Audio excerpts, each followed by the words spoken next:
Good morning.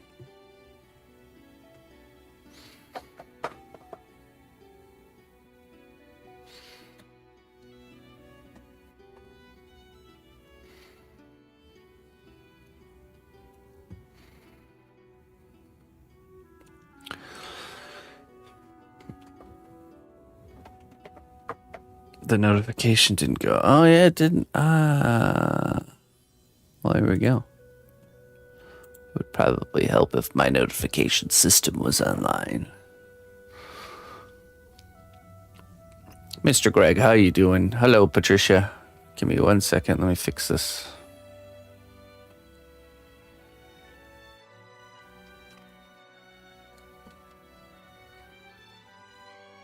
Oh.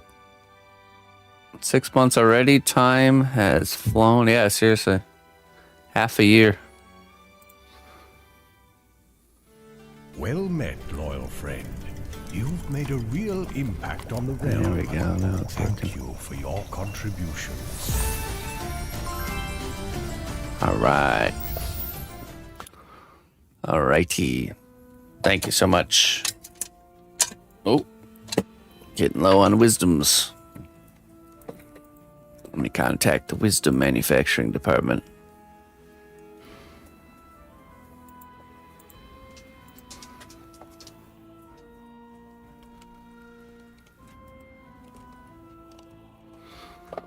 Let's see.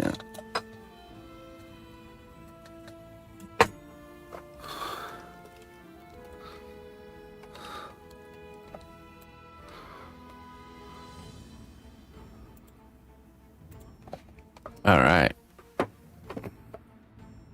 How you doing, Tarkin? Good evening.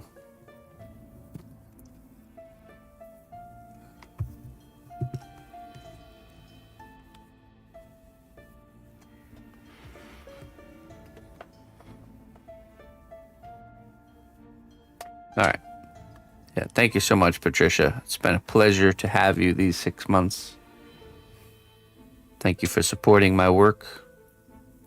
I appreciate that. Time doesn't erase wounds. It teaches you how to hold them differently. I'm not sure I totally agree with that one. I think time can erase wounds. Or, maybe it doesn't erase them completely. Maybe there's some truth to that.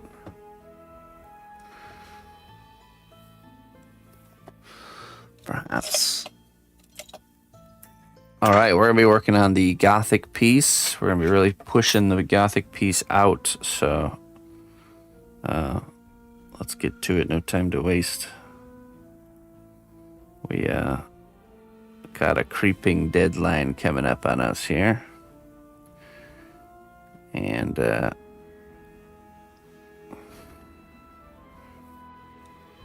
cracks the whip. Yeah, exactly. Get to work. A lot on our plate, that's for sure. It'd be nice to take a breather after we get done with these few projects we got going on.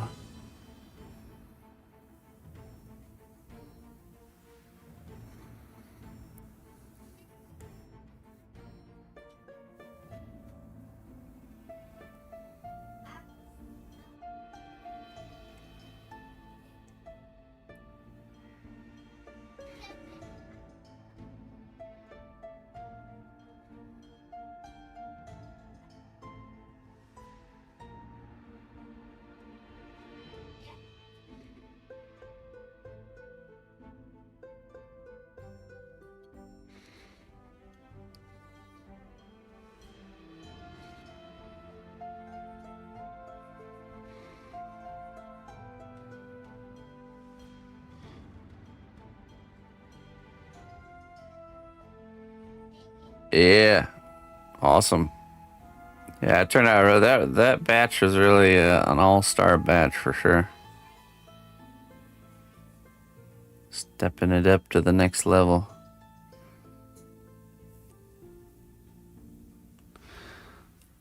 "11 days till Princess B-Day stream party. Link below if you would like to help make her." Yeah, you guys have done very good.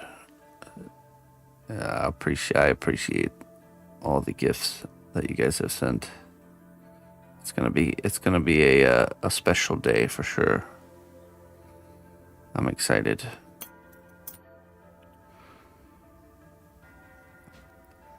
I'm not allowed to open packages, so I get to be just as surprised as Emma.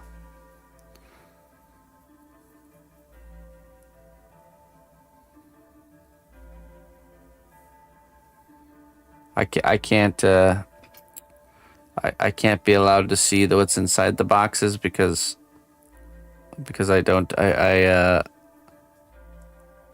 like to be genuinely surprised. Because I can't do it any other way.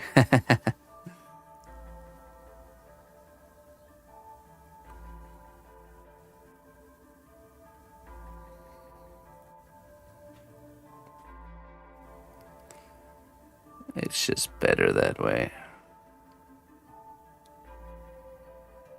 Hey, well, you subscribed. That's technically contributing.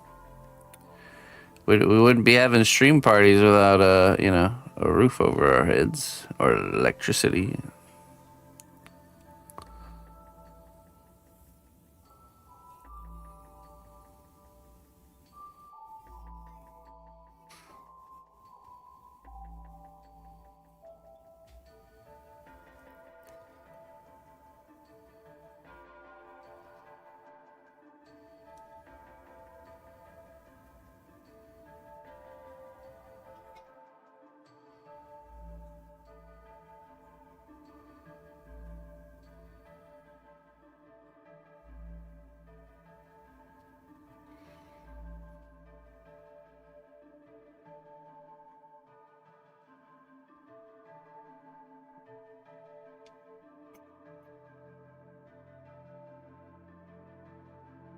Right.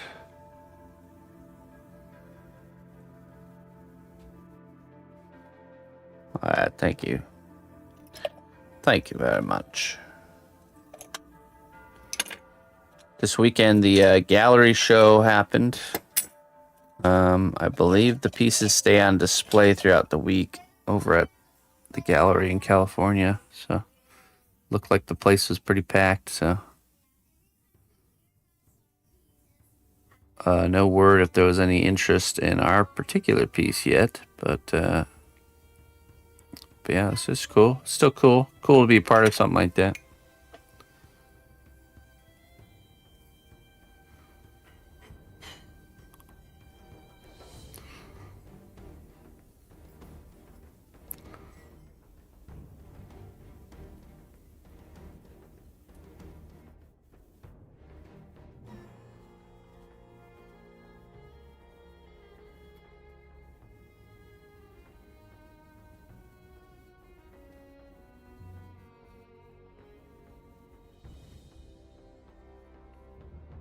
It's also really cool to see all the other artists' work. You can go and check out the what all the other artists did.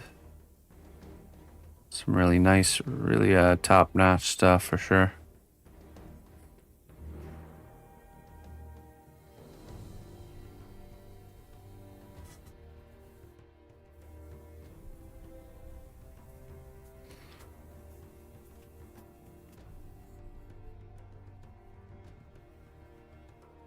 No, I would say everything very skillfully executed. Skillfully executed artwork only.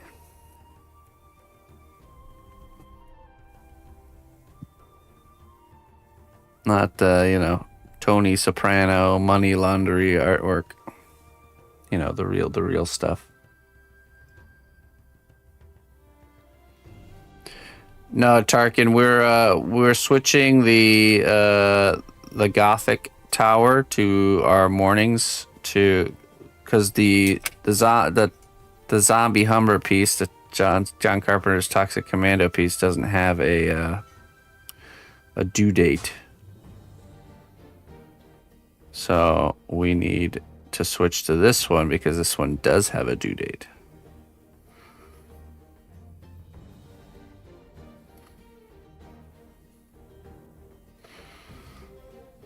We're juggling.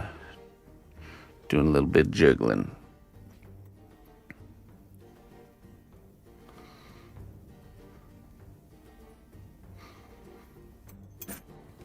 Let's see. Let's add some scratches here.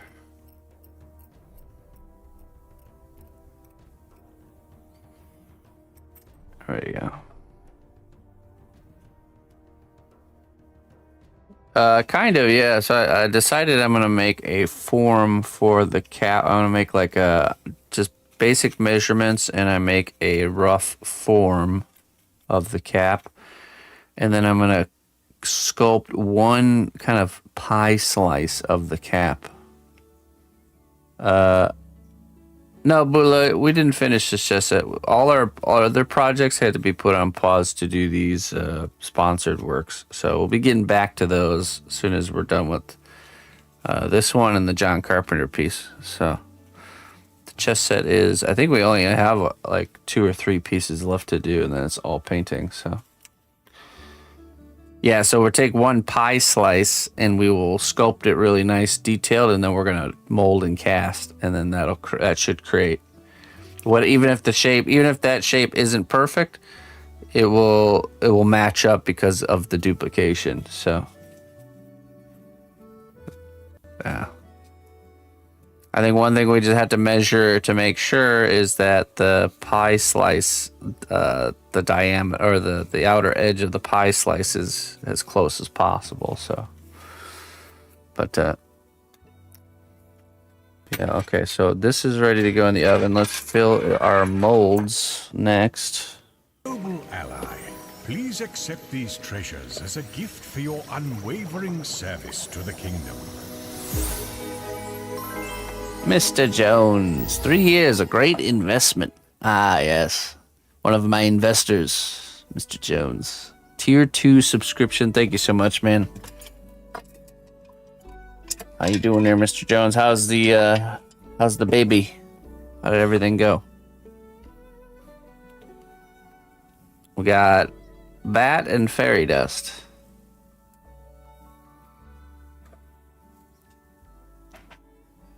Make your choice.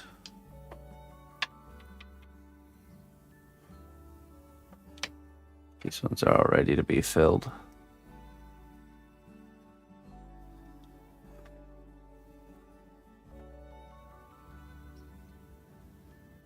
All good, wonderful bat. Oh, that's great to hear, man. Everything went smooth, huh?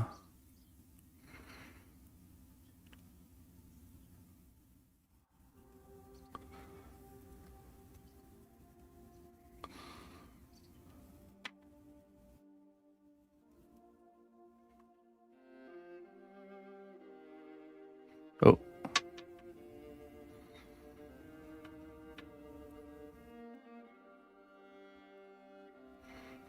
Those who tend to others with care often find their own wounds healing quietly. That's true. That is true. There's something about that. Putting others first and taking care of others. Okay, 1 second. Let's see here.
Okay.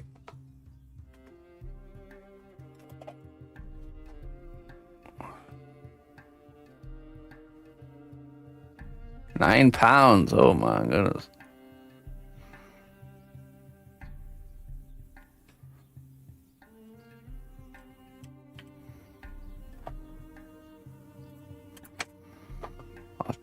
A chongus indeed.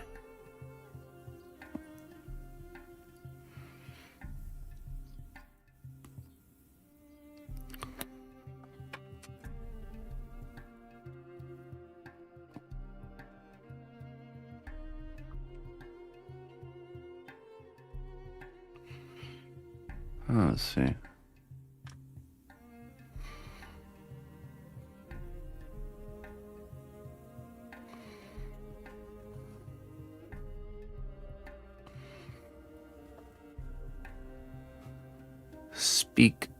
Speak drums. We are building a Gothic style tower.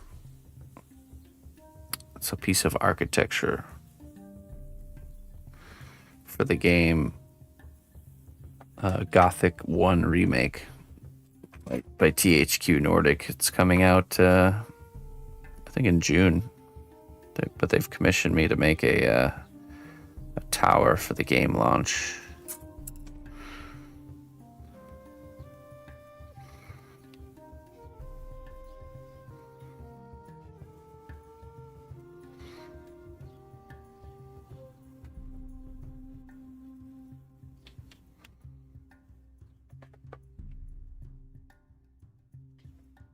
So these are all pieces that we've sculpted first, and then we've basically molded, or basically created a mold so we could duplicate the pieces.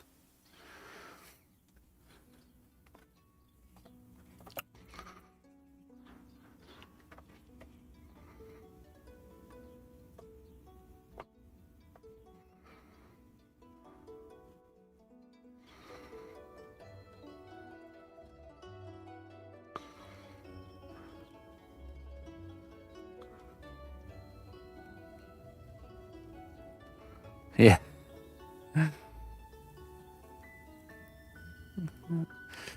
Yes, he did. And we had quite a bit of likeness troll heads this last week. I was quite happy with how they all turned out, though. TV and movie likeness. So I'll be painting 2 of those on probably the werewolf guy and the robot dude on Wednesday evening.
Please accept these treasures as a gift for your unwavering service to the kingdom. Who goes there? Ah.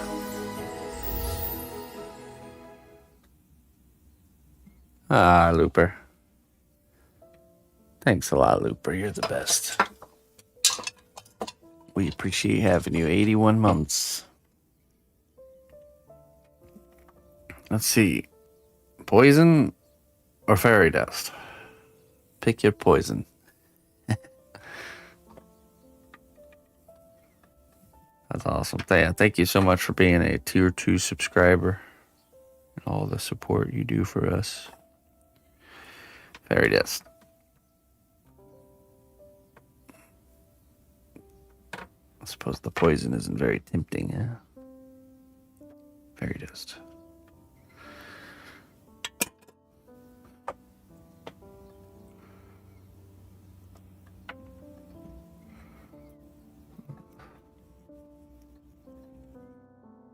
Not every lesson needs a scar. Some come wrapped in soft realization. That's true. It all depends on how stubborn we are. More stubborn, the more harsh the lesson needs to be.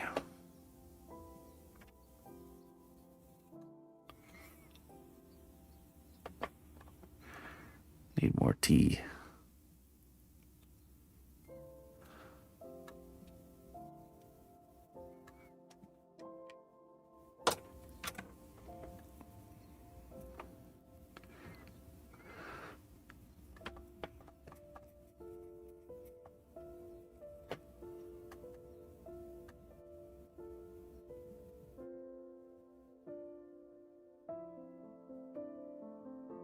Today's keynote word of the day is chungus,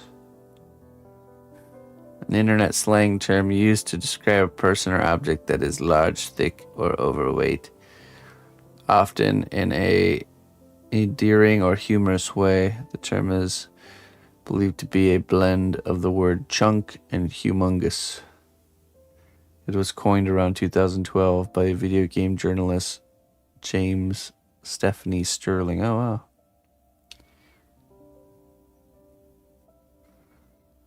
Chungus.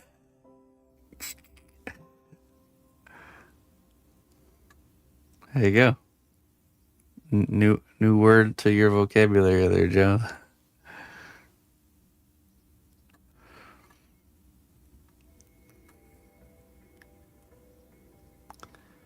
We were using chungus in the 90s.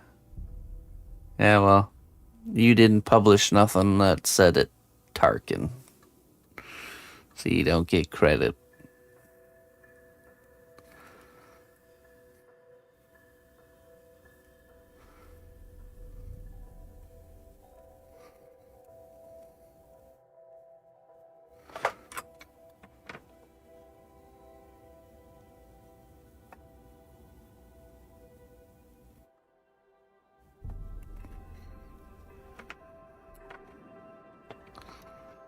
I always wonder with people that like can take credit for certain things like that. Like, do they put that on their resume?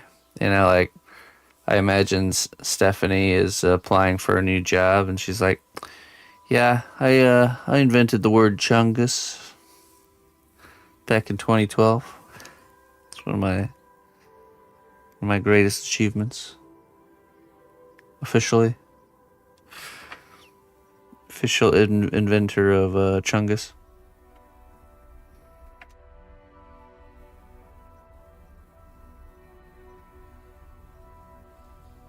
That's right. You gotta stay hip. You gotta stay hip, Mr. Jones. Gotta stay hip with it.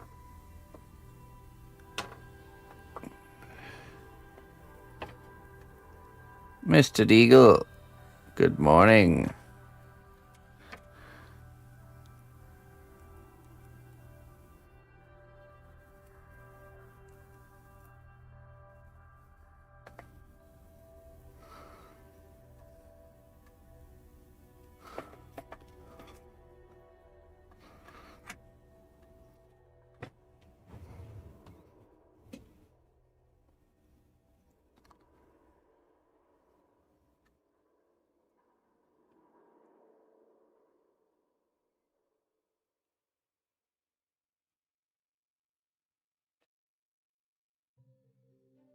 Yes, that eagle.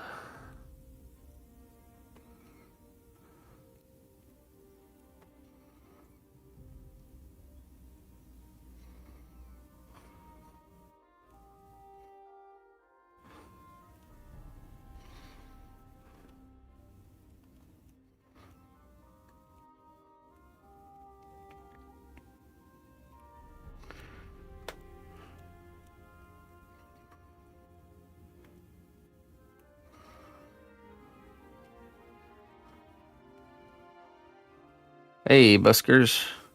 Busker. So we're working on a sculpture actually of a building from a game, Gothic 1 Remake. The makers, THQ Nordic, have commissioned me to sculpt kind of like this. Let me show you actually.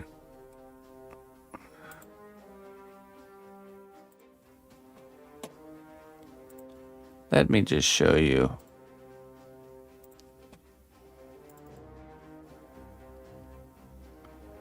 I actually have a three-dimensional model of it.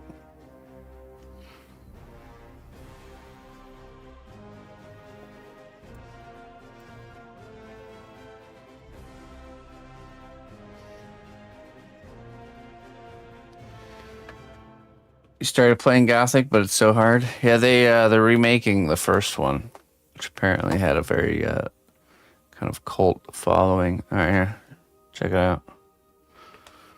That's the tower. So we're making it 18 inches tall.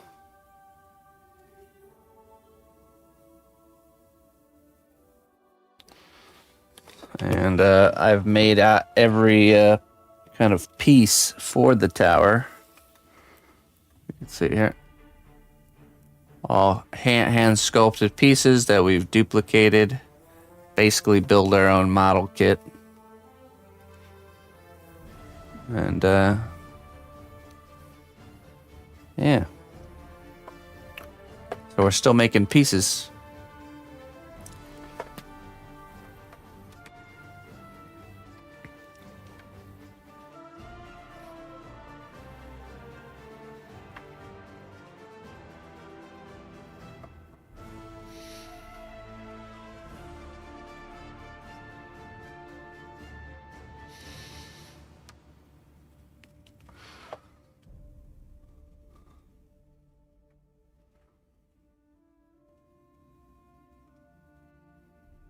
Euro jank, really.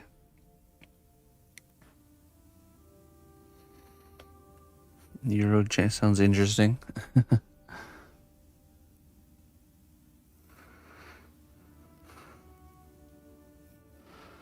cult following came about because of the subgenre of games called Euro jank. Some Euro jank going on here.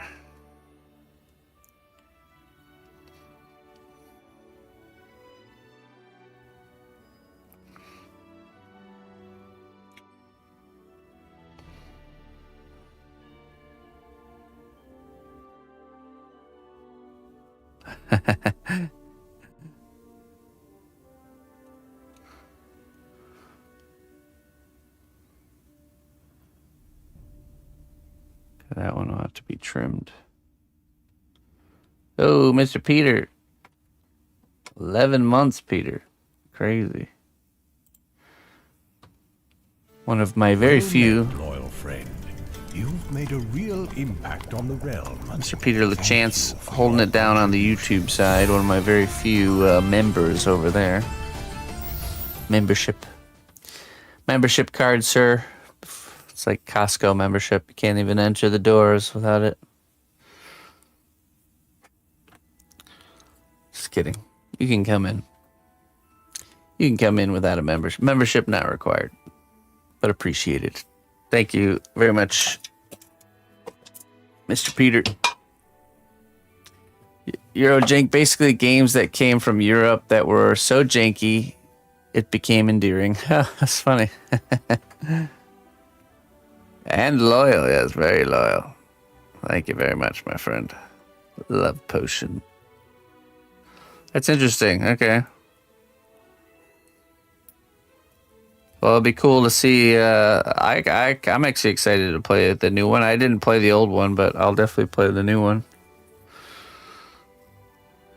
The world will whisper doubts. Answer back with quiet courage. Oh, it will. The world will whisper doubts for sure.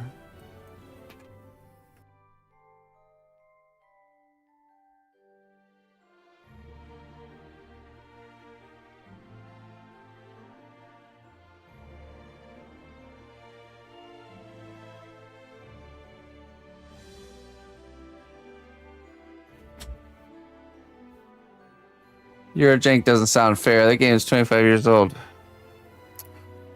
Well, you know, we didn't make the term.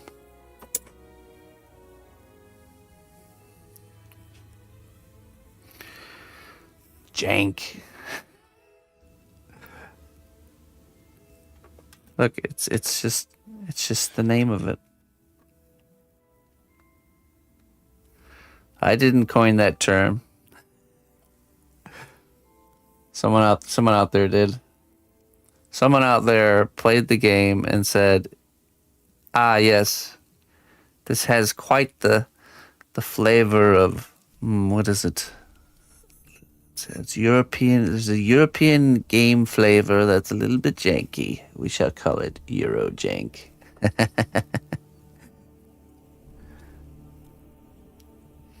I'll have a bottle of your finest Eurojank, please.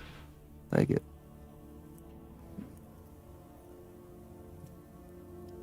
Yeah, Buskers didn't come up with it. He's just the bard singing the songs of it. I mean, to be fair, it's not such a bad thing because I honestly believe one of the appeals to like games like Skyrim, Oblivion, Morrowind, like the Elder Scrolls game, there's like an Elder Scrolls jank too. Like this, like these random awkward situations in the game where the game's not quite working properly. I believe that is part of the charm, to be honest.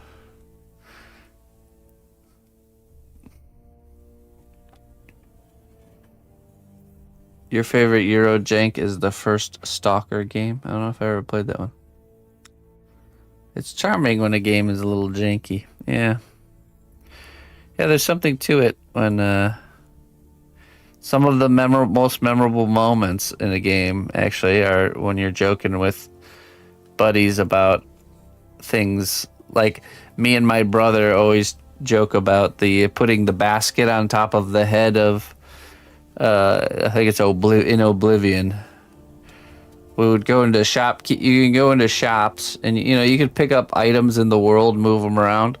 Well, we discovered pretty quickly that you could take a basket, pick it up, and flip it over and put it on the shopkeeper's head, like a helmet, and then proceed to loot the whole shop with like perfect sneak, because the shopkeeper can't see you because he's got a basket on his head.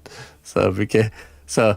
Well, when we're joking around in real life, we always, joke around like wanting to put a basket on someone's head so they can't see something that we want to do. Yeah, let me just put this basket right here. Just stand right there, don't move.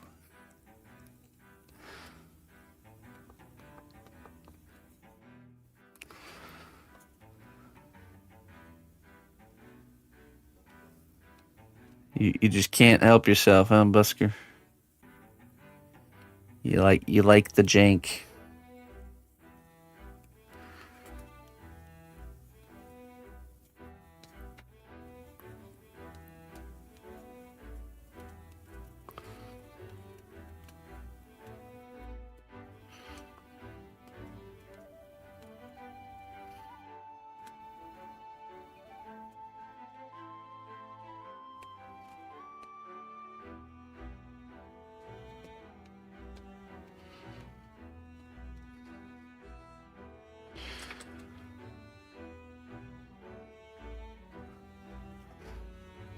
That's how I get all my cosplay. Just put a basket on Arnold's head. Just show up at the Cos Clay Factory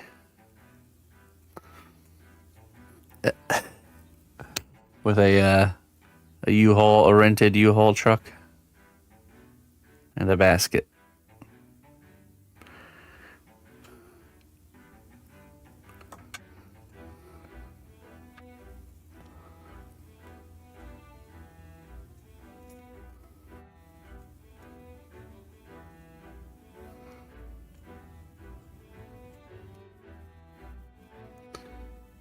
I just remember in Oblivion, I hated going into the Oblivion realm, you know, to like close the little rift gate. I hated being in there. So every time I would just put on like, I'd put on like potions that made me run fast and stuff like that, and literally just run past everybody, all the bad guys and stuff. That no, none of them could really fight you if you just ran past them. And I would just run all the way up the tower and grab the little orb thing, and then be out of there. Get the valuable orb thingy and then get out, kind of thing. So I'm not fighting all that stuff.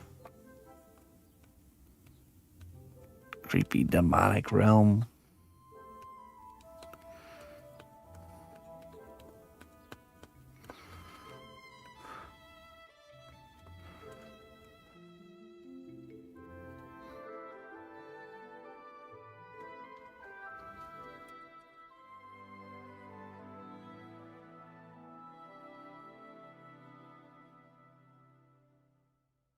Yeah, so right now I'm making a mold of this piece. So we sculpted this piece, the original one. Now we're making a mold of it. This is the side wall of one of the towers. I think this might be the last piece. Oh, no, it's not. Really, the caps of the towers will be the last piece we do before we actually start assembling. So, there. Now that's ready. So this goes in the oven, and all of these go in the oven. These are casted pieces. And then we can...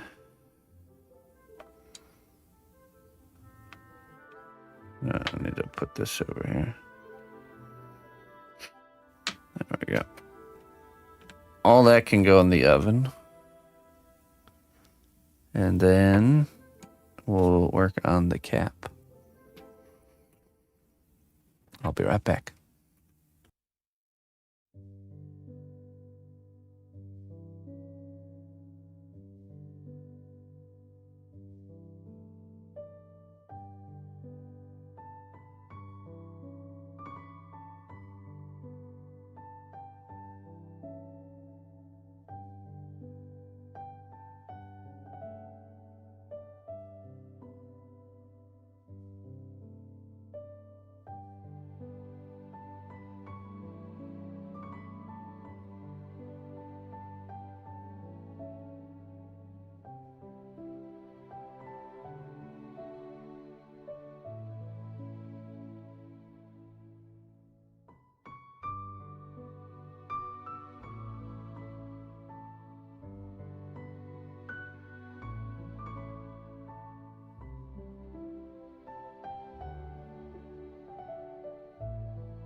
Nice, Clayton.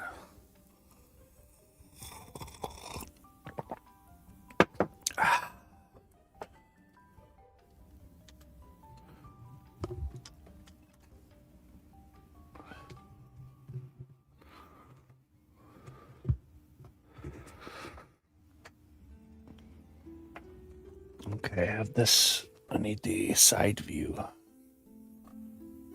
I guess I don't really need it. I use the model here. Okay.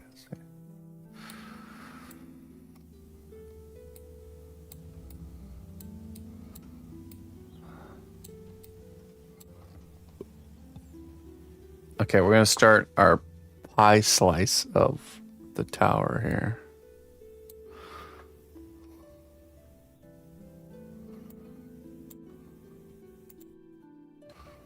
Oops.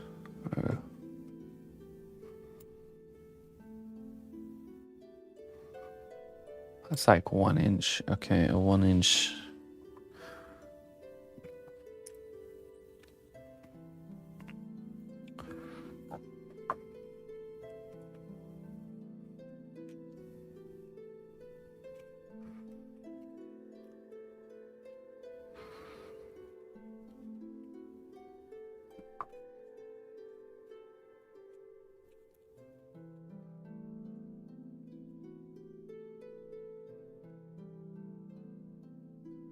Yes.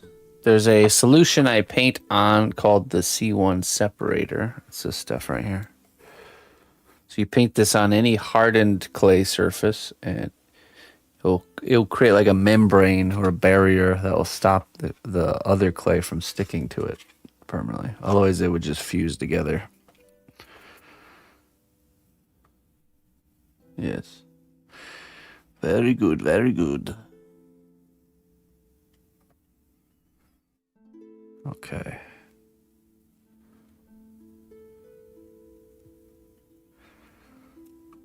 So.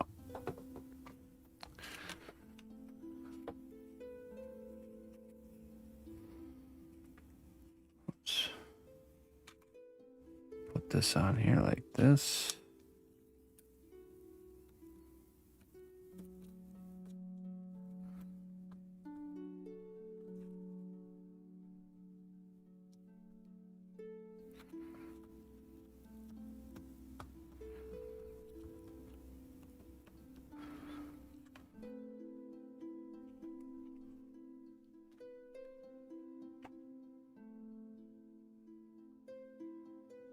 Boris. Good morning, Boris. Yeah, sorry, I came in when I got up. Get a piece of wood here.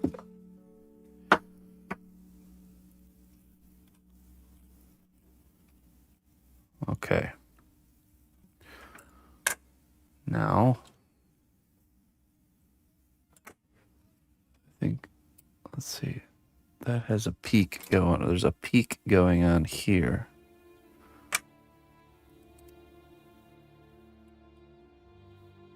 Oh, this one's flat. So this from here. This is flat here.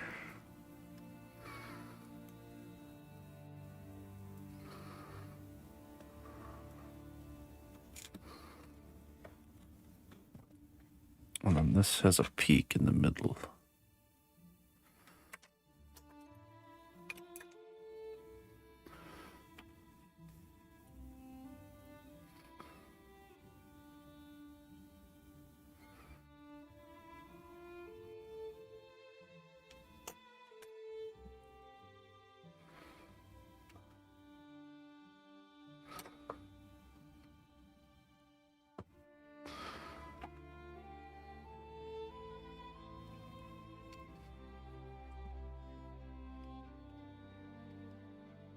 A wizard's hat.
Okay, let's see.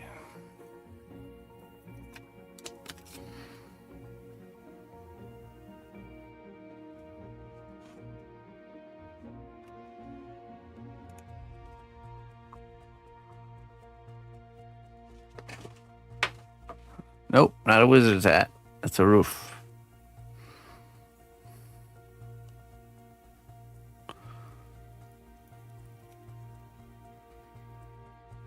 It's like a tower roof, a wizard's tower.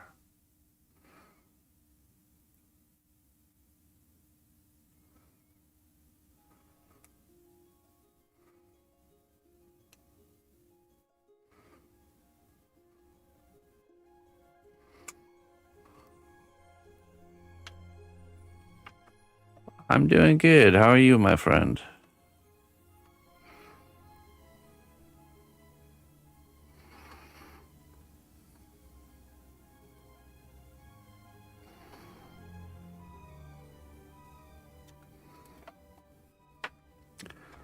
I saw you send me some messages over the weekend. I'm sorry, but I haven't had the chance to look at them. But I see that they're there. It was quite a busy weekend. I actually went to my brother's house and helped him build a fence. I was there Saturday and Sunday.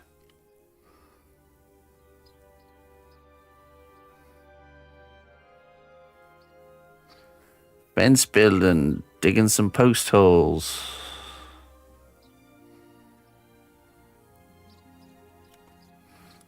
It worked out good though. We got the job done.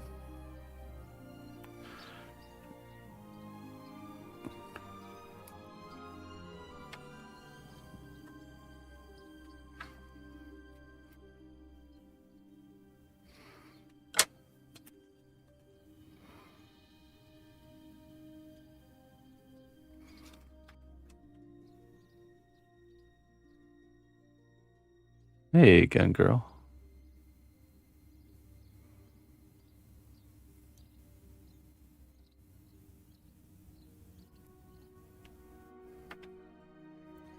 I am using a type of polymer clay called Cos clay.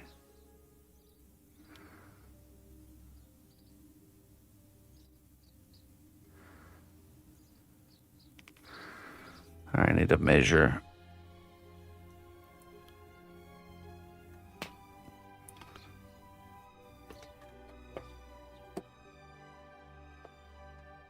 You just realized you can't survive by yourself? No, not really. Not truly.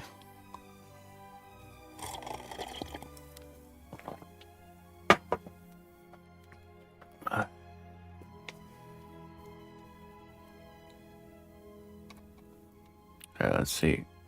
I need to measure the diameter of the tower.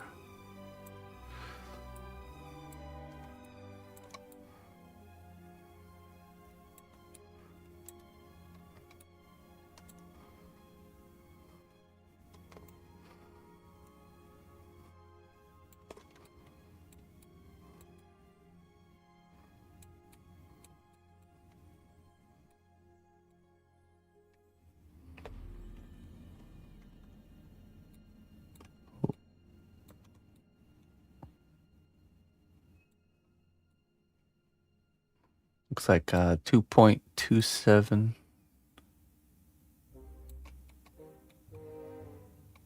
inches.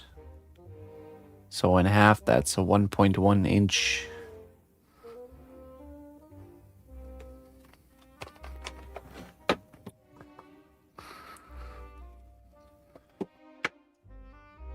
Where's my tape measure?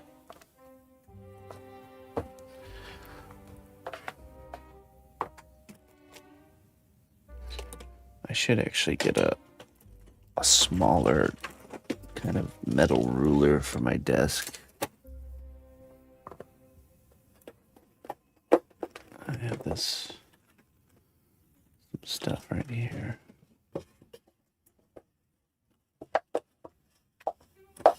I do have a little plastic one.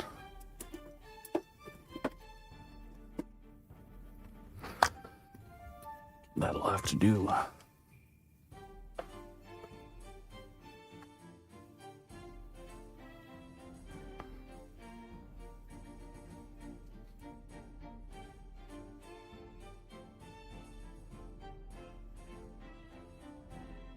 This is way wider than it needs to be.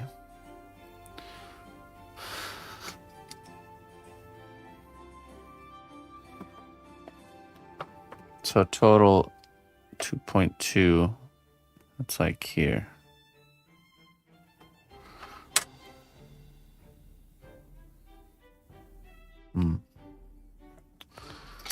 What's the height?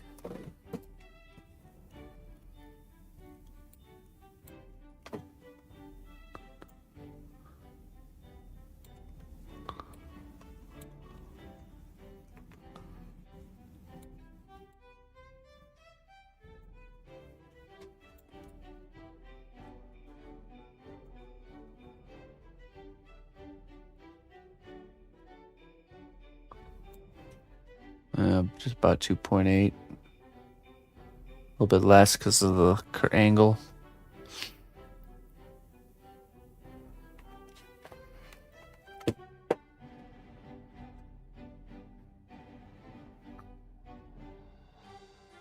Oh yeah, okay. So just not all the way to the bottom. Okay, so what did I say, 1.1?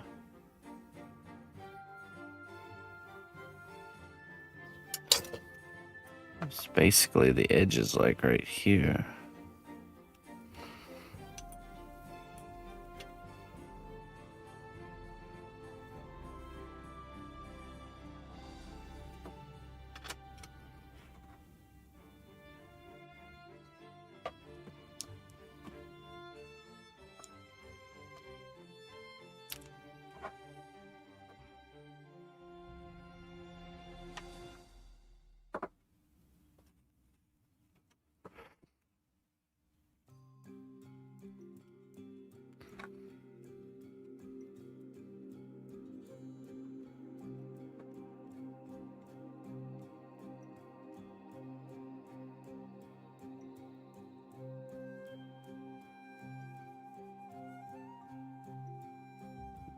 This.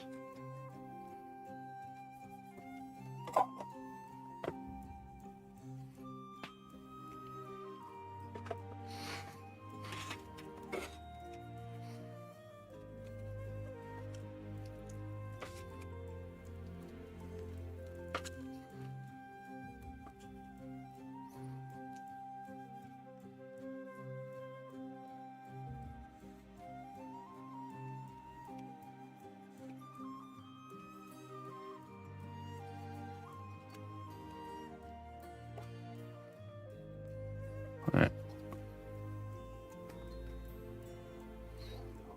1.1.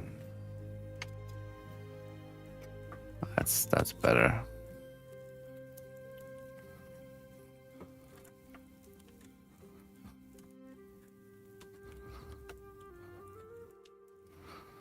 Okay, stick this back on here.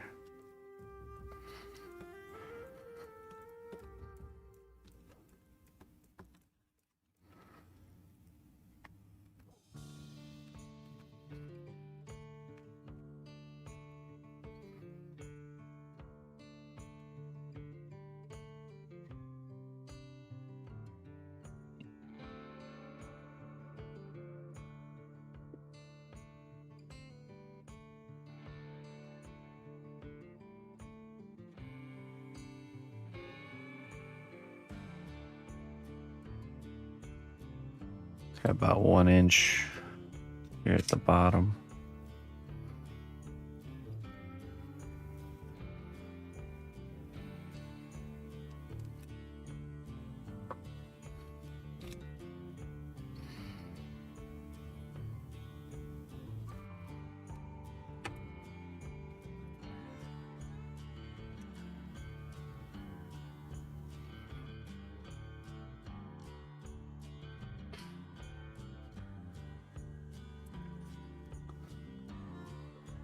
Let's flatten this off.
Seattle, huh? Let's get a fresh blade.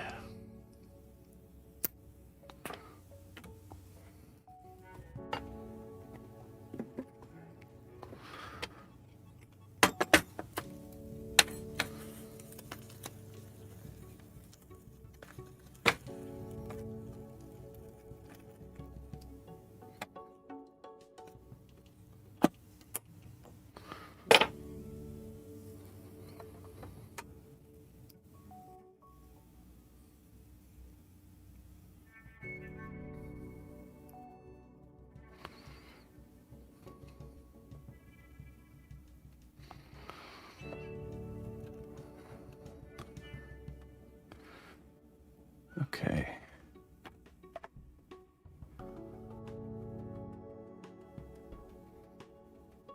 Actually, you know what? Let's not cut that line. Let's just mark it for right now.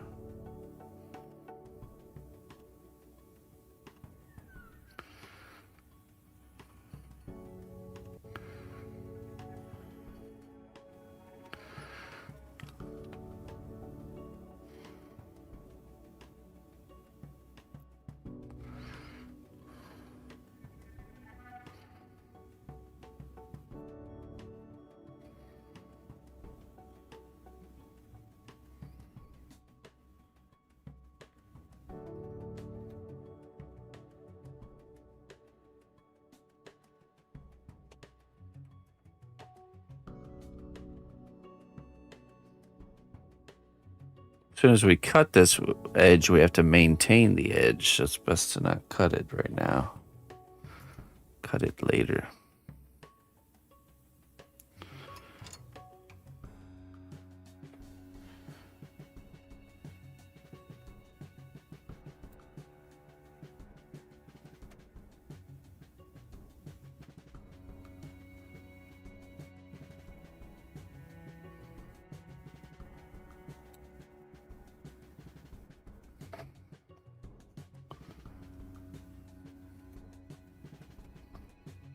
Okay, let me see how high that peak needs to be there.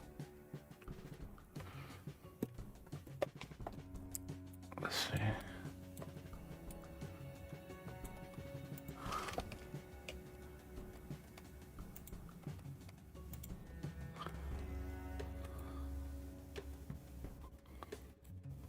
Kind of like right here.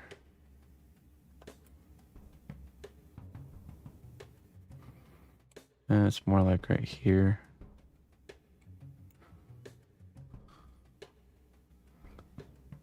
Like a half an inch.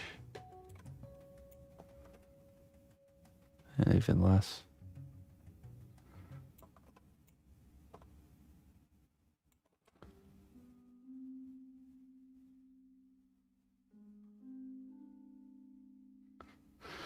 Point 3.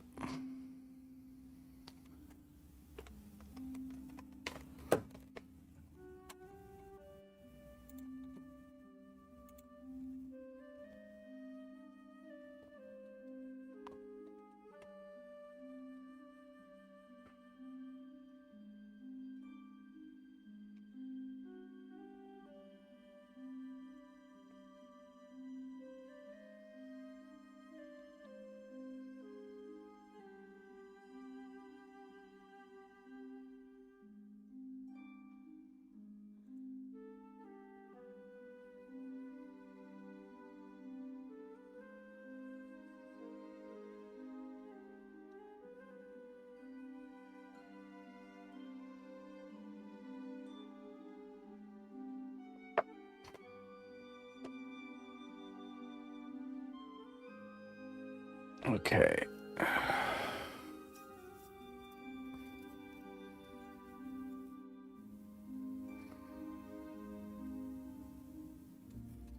Actually, you know what? We already have this piece here.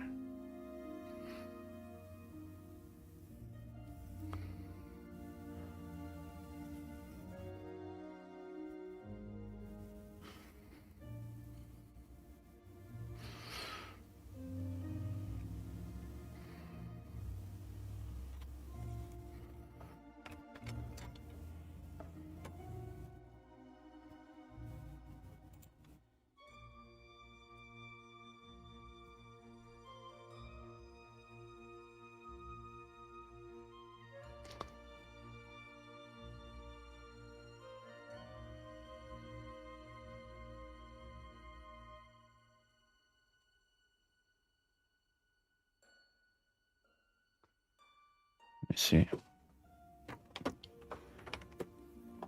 Also need this measurement here.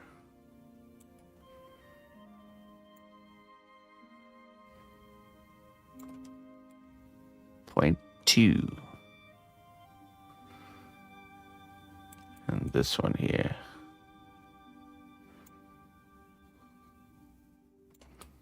Half an inch.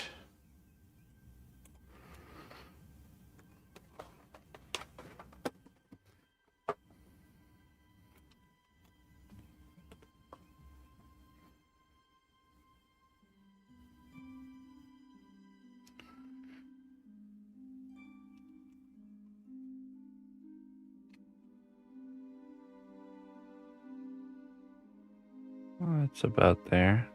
Half an inch marker. Okay, and then it comes out a little bit.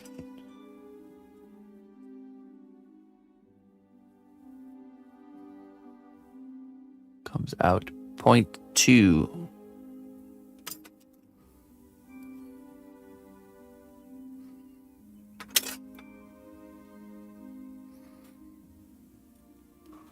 Precisely 0.2.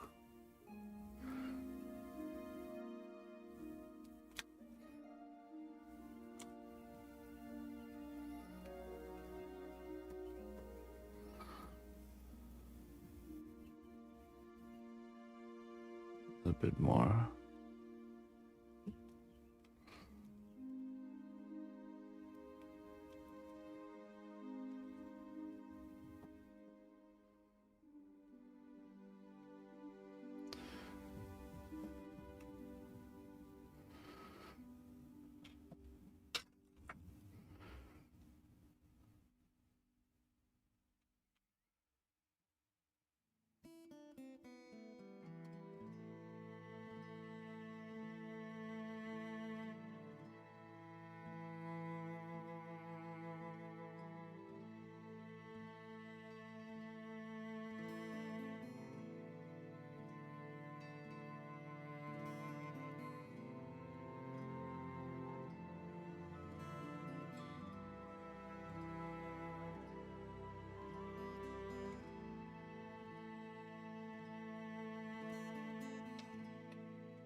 Hello, Mr. Steve.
Good, man.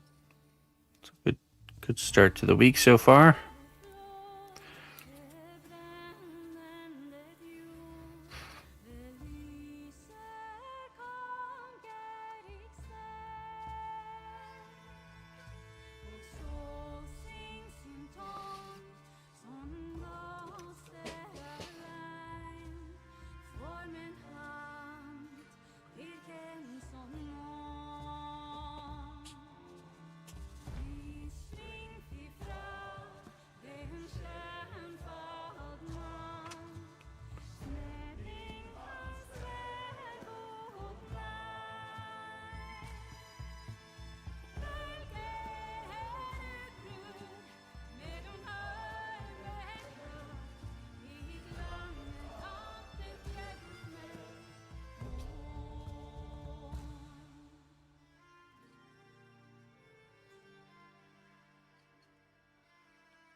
Don't even act like you went gardening this weekend.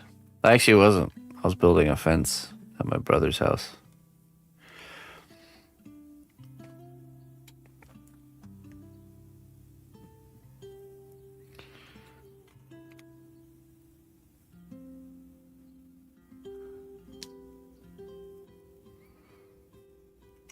I was not in the garden, actually.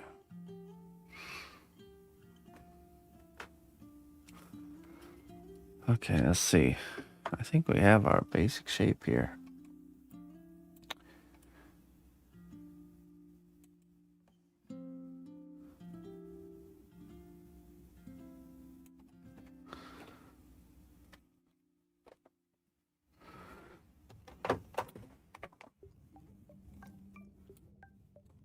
There's a spire.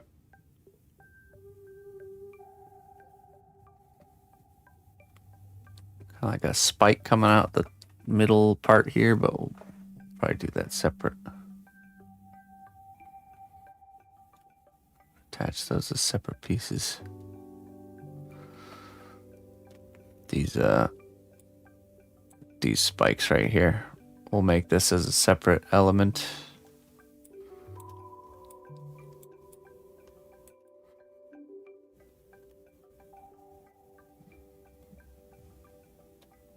I'm tempted to do the trimming here too. The trimming in between the pieces will be done with epoxy, I think.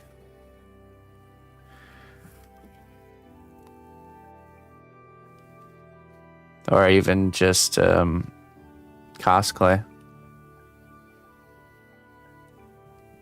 Why do I feel like shipping that piece is going to be suspect?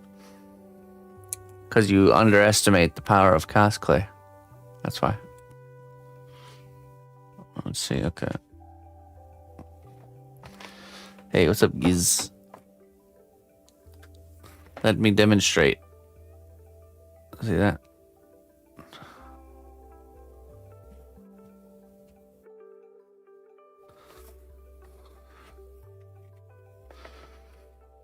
It'd be like shipping a chunk of rubber in the mail and being concerned with it arriving in one piece.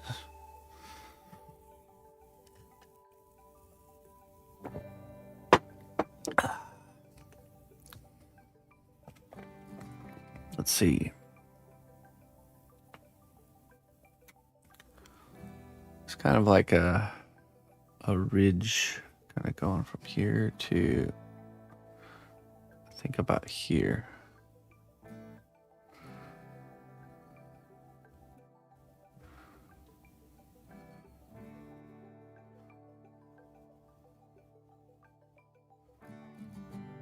Oh yeah. Yeah, before cosplay, absolutely. It would be very much an engineering job.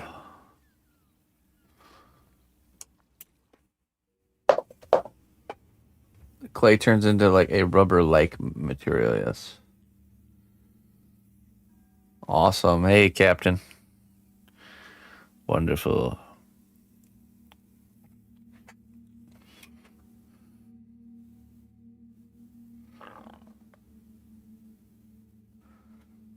I think things always look better in person, which works out in my favor because if people are happy with how it looks on screen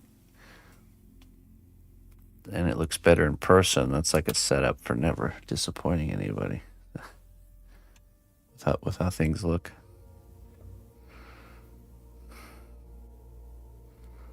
Works out great.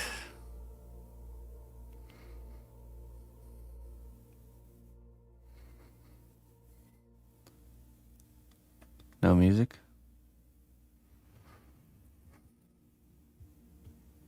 Yeah, it's just a quiet part of the song, I think.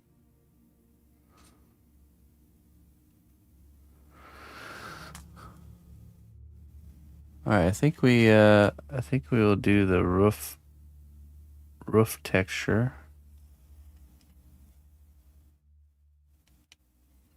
Some shingling.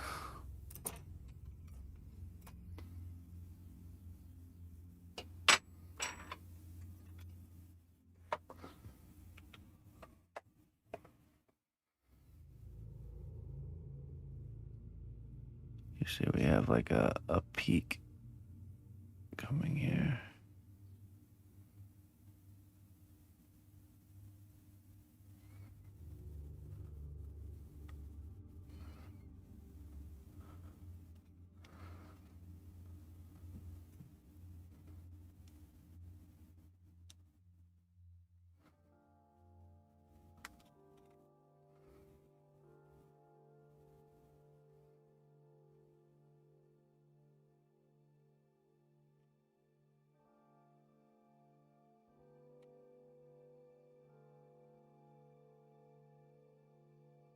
Awesome, Barbara. Get it done. It's another challenge that came up this weekend. Our dryer stopped working. I'm gonna be appliance repairman CNET after stream today. The good news is I think it's just a sensor that needs to be replaced, which is actually really easy. So hopefully.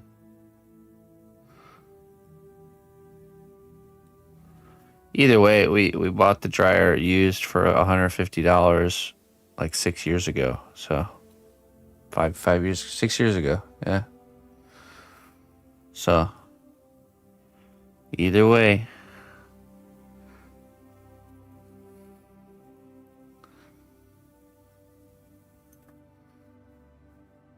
Got our money's worth out of the machine at least.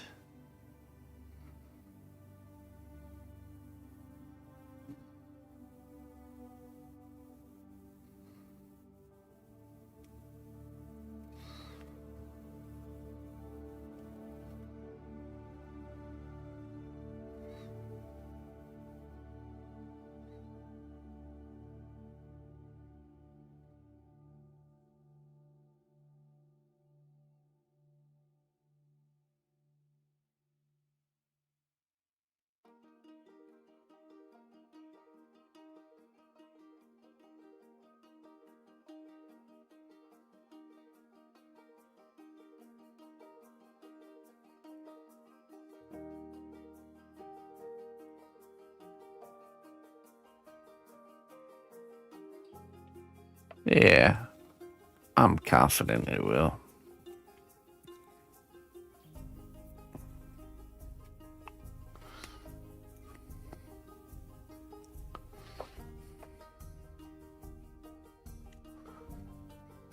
T Baracas.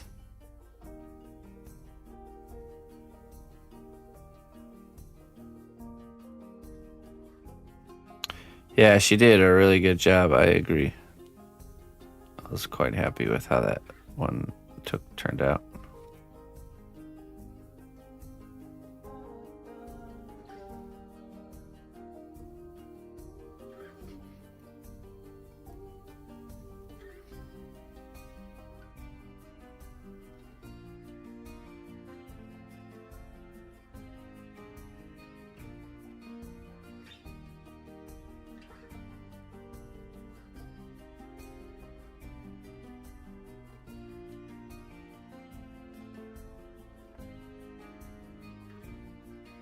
Did I tell you how she did the stenciled outline first? I think it's just free. I think she just freehanded it. I'll ask her. But I think she just got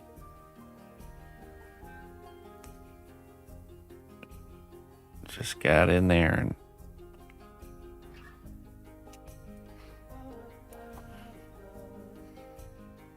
she might have used like a pencil or something to like sketch it on first.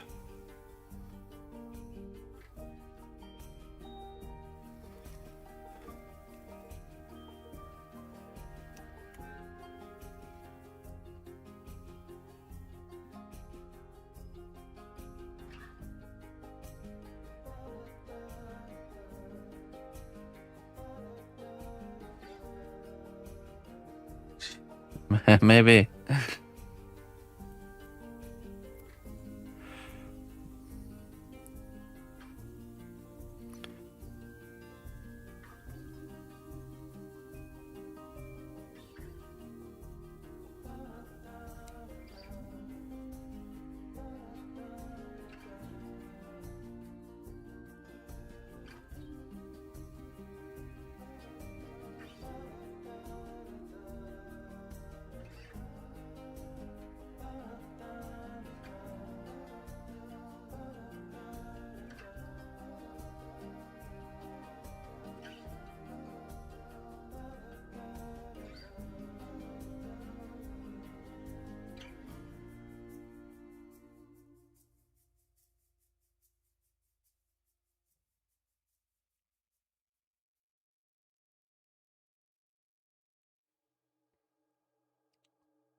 Mm-hmm.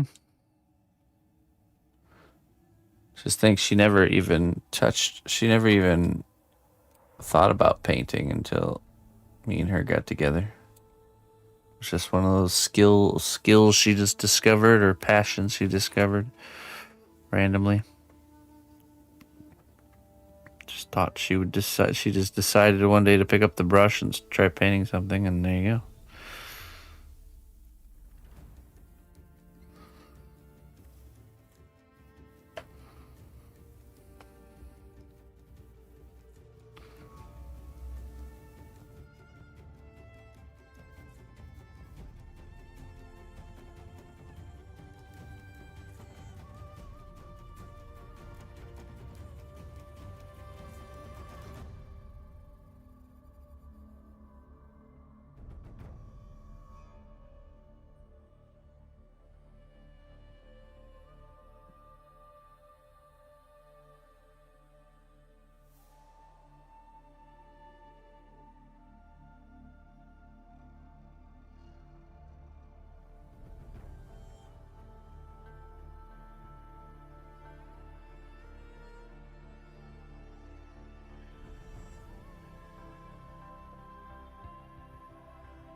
No, but there's ways to do that.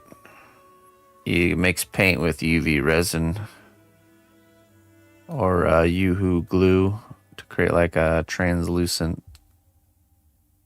alien slime stuff. It's just like a bright green.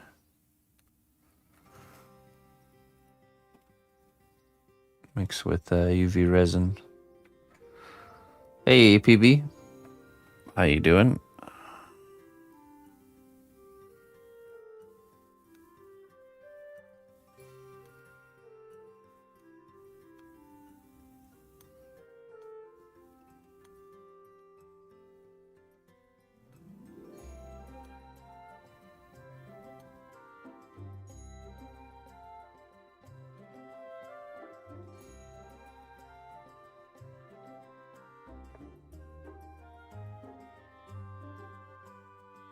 Hey, doing good over here.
one real one, please. Oh, Remember that real one, the silver big one? yeah, quarter. Yeah, 1 quarter and eight big coins. For the wisdoms? Yep. Alright. That's a good deal. 8, you say, huh? Mm-hmm. Let me see.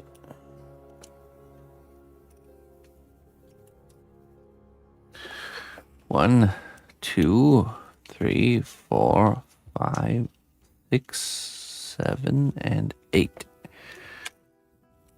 Here's the 8 coins, and I'll get you your... Here, let me set this down for you. I believe I have a quarter in my pocket.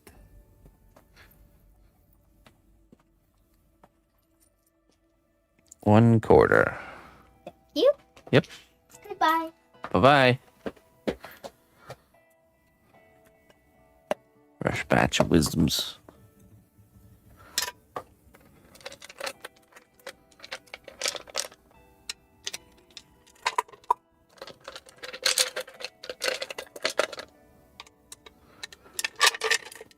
I think she's doing good today. Seems so.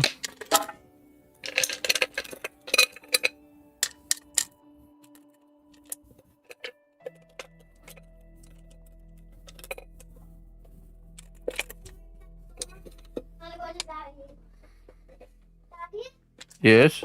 these coins do not count. What? These ones, they are Lincoln Island coins. What do you mean? See? Lincoln Island coins. They don't count. Why don't they count? Because our deal was the cnotbusch coins. We have 5 of the... These ones? Yeah, those ones. Ah, You okay. didn't give me the cnotbusch coins. Oh, I see. How many? How many? 3? I have 5. 6, 7, 8. Okay. Thank you.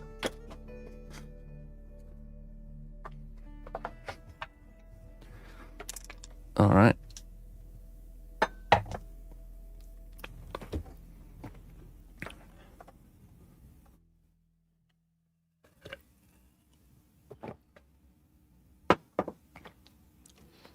I guess not.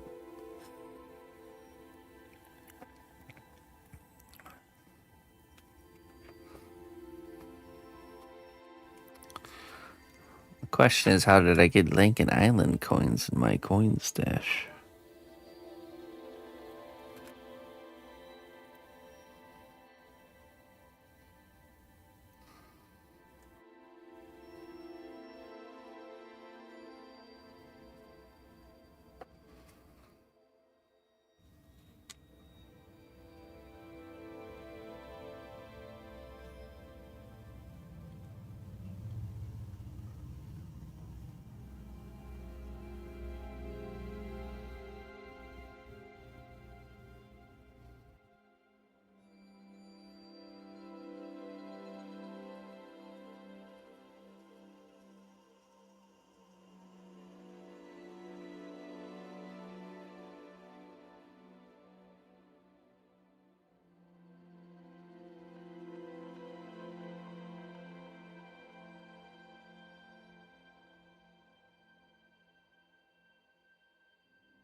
Yeah. She's just the delivery service, not the maker.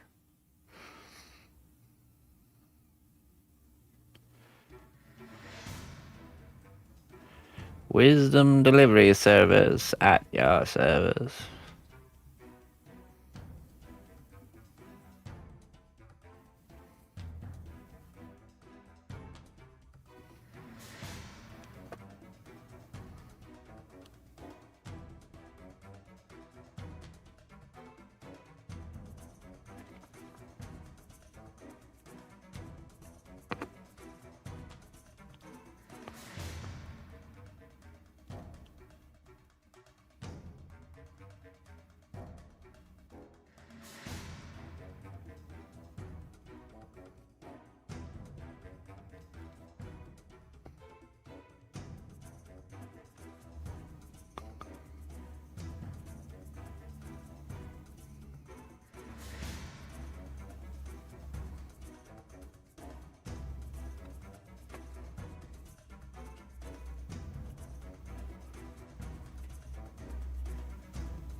Johnny.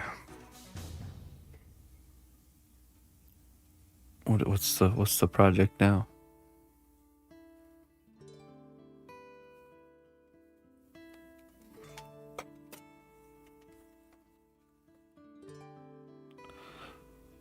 I want you to know that the creation you've been working on is absolutely disgusting.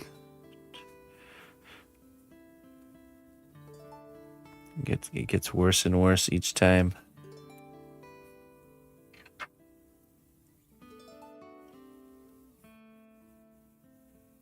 Oh, Johnny Bravo. Nice.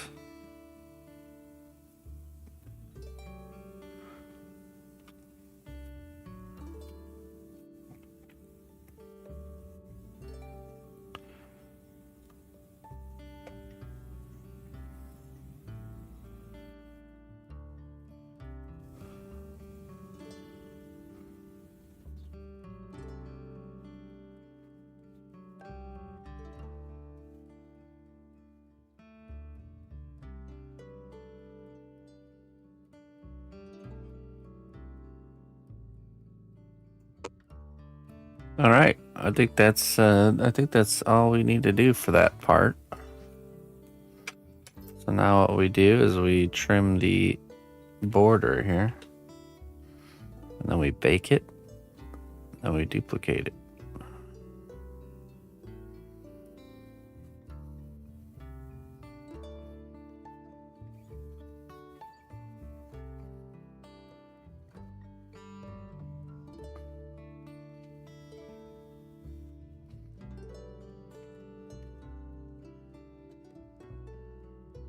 Hey, what's up, Barnsdale?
we go.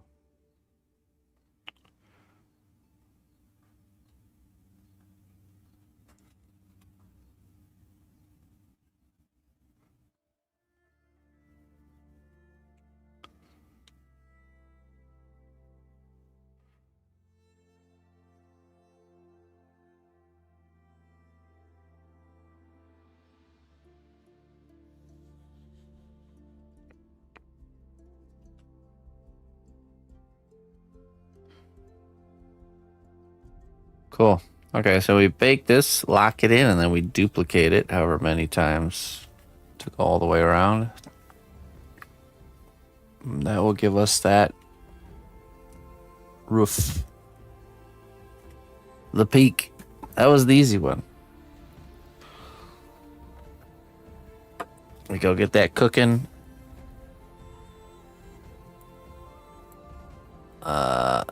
And then I think we need to start figuring out the hard one next. I'll be right back.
All right.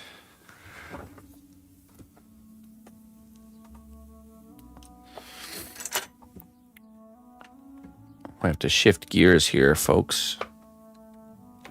I'm going to work on something that's kind of a behind the scenes type of thing.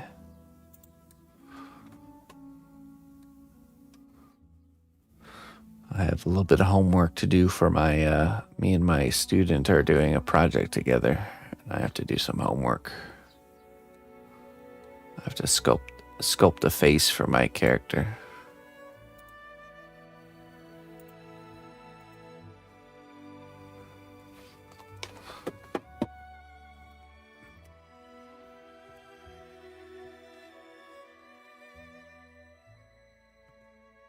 What's the topic? Well, he wants to learn more about kind of anatomy. So instead of practicing just doing anatomy, we decided to sculpt a character that is very like showing most of the anatomy. So we settled on kind of like a barbarian type character that's not minimal clothing. So that way we have to do a lot of the anatomy. So we already did a lesson on head sculpting. So that's why I'm doing my head kind of separate here. So let's actually see here. Let's do some eyes. We did the armature already. We're doing something very expressive. Oh.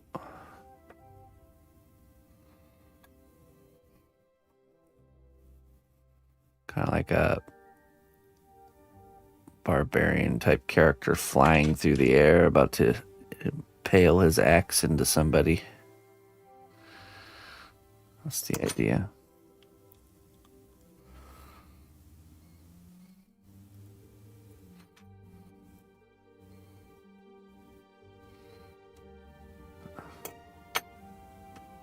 Actually, you know what? I need to do something else first for that. I need to reinforce the frame for the skeleton.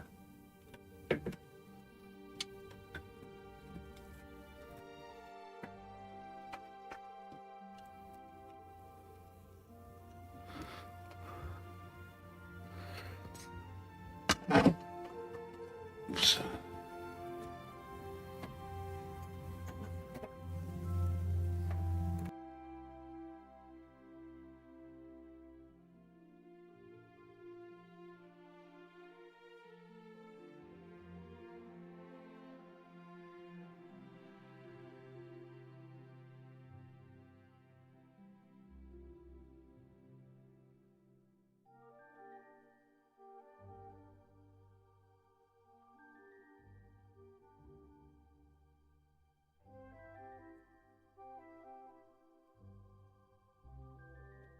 Okay, so we have a one-legged character, which means the leg has to be reinforced. I was thinking we'll use this metal rod to do so that we used on the robot. I'm just wondering if we use that one or if we use the thicker stuff.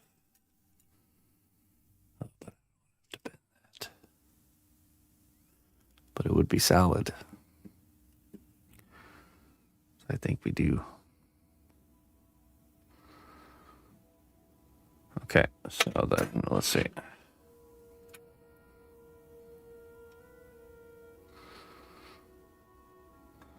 So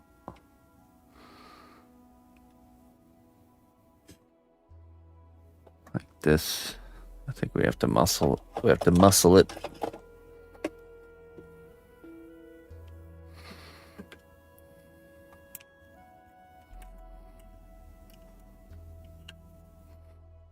Bend right to that.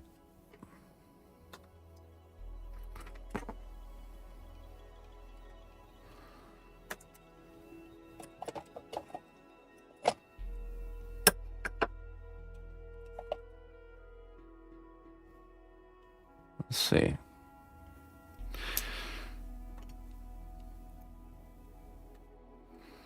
You know, I actually have some pipe wrenches. Might be better.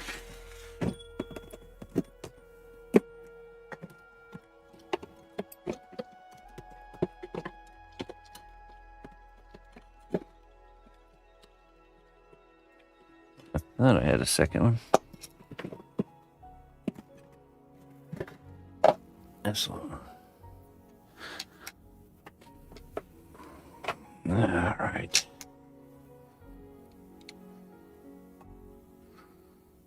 So this spins, okay, like this.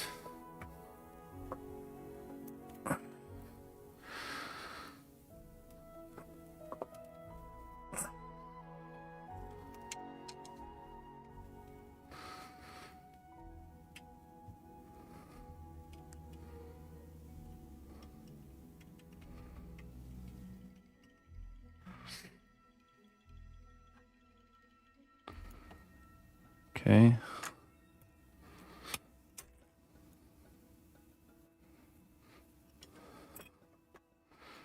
Then we go up. Hey, spring.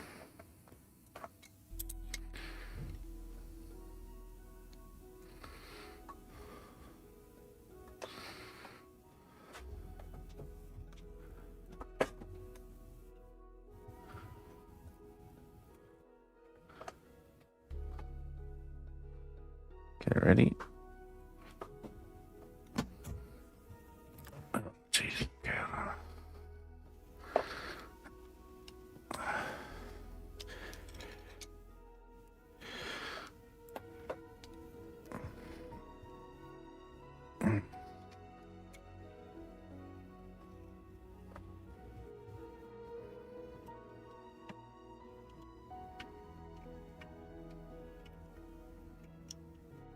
A little bit too much. Okay. Back the other way.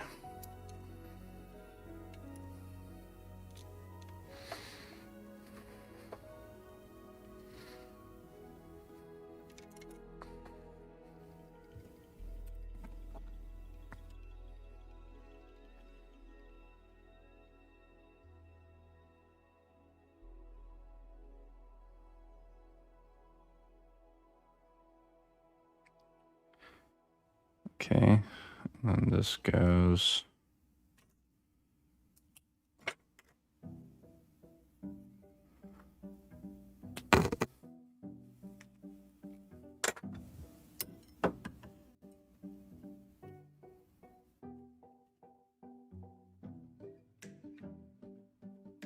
That way.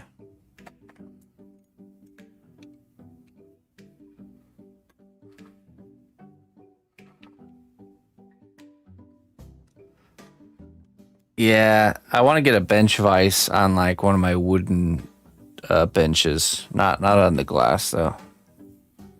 But yeah, I agree. I have some table clamp vices, but I'm keeping it on the stream just for you guys. See? It won't be the first time I sacrifice comfort for the stream. It probably will not be the last.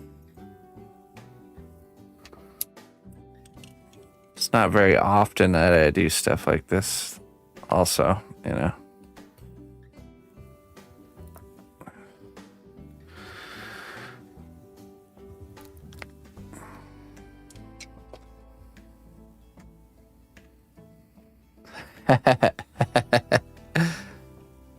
Embrace the discomfort. Oh, I'm fully embracing it.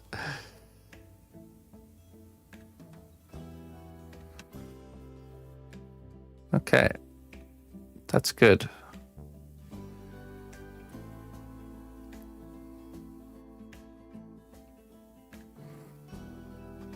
Okay, so we have our guy. He's like leaping in to do an axe, like attack, one-footed. Now we're gonna tether this wire to that piece of metal we just bent with some small wire here.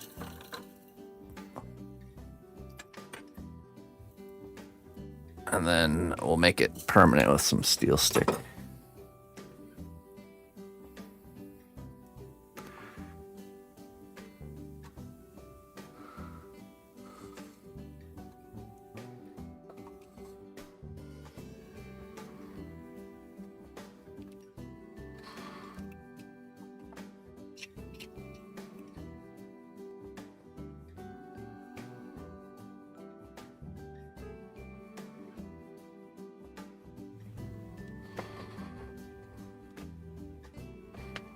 Hey, Looney Learner.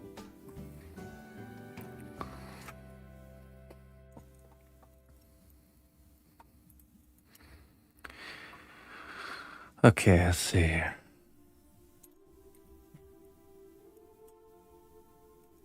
Let's do...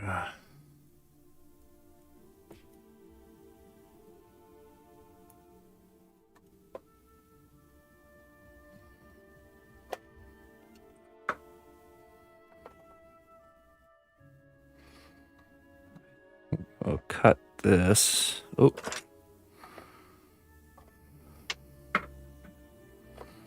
Right here.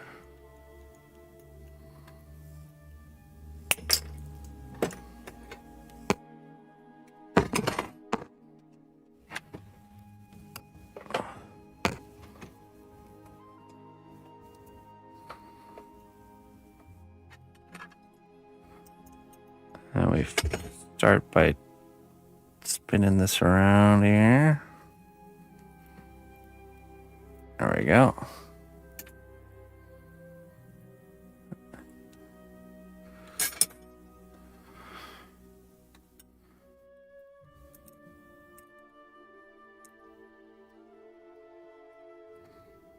Now we wrap it.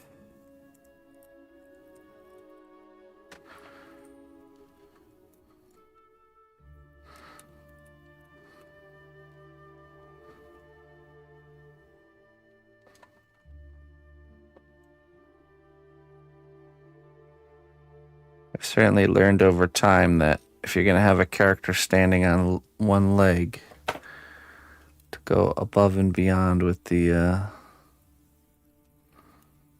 structure on that one leg. This will certainly do that for us. Oh.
Hey, Tupac.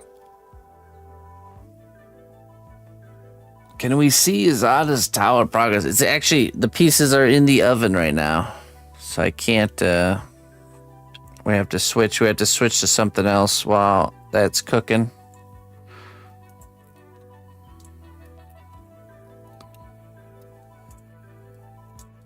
Would you like to see, I mean, you can see some of the pieces I've already made or the parts. We're almost ready to actually start the construction of the tower. We're just working on getting the last pieces made.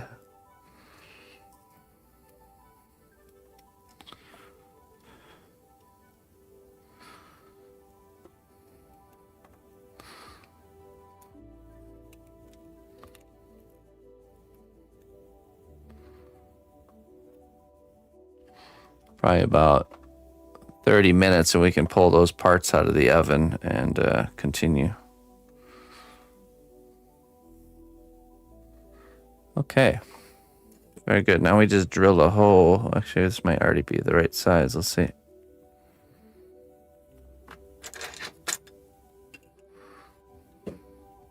Yeah. A little bit bigger.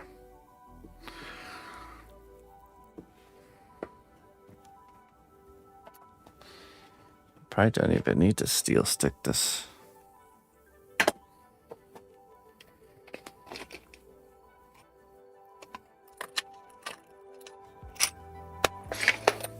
Maybe this size. That's a little slightly too big.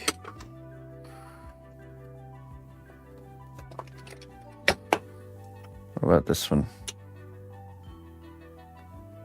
I think that's the one.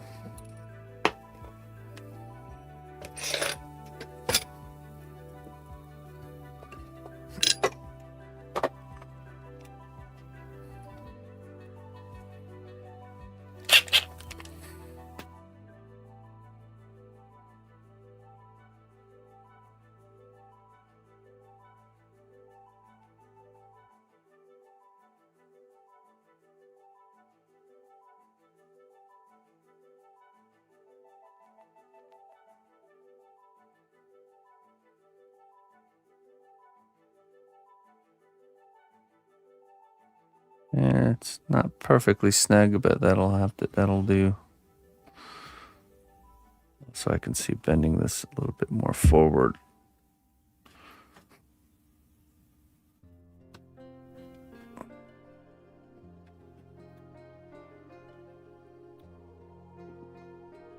There we go.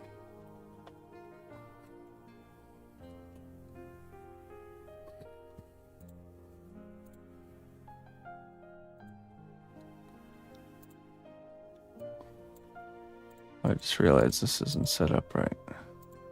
Oh.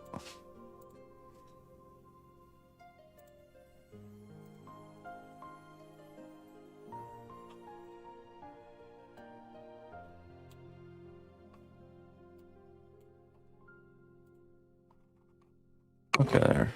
That's kind of the idea.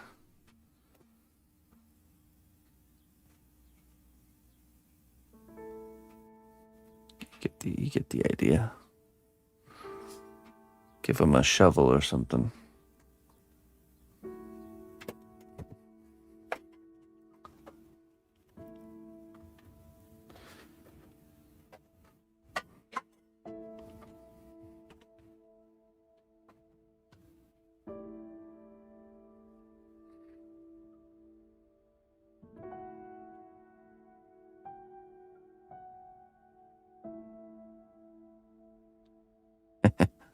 Okay.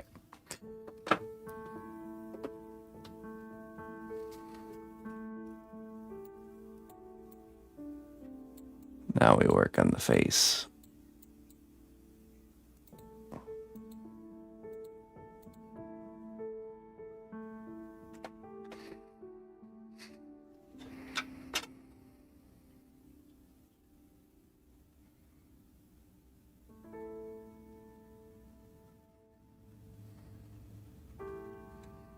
Gravedigger Berserker Rage.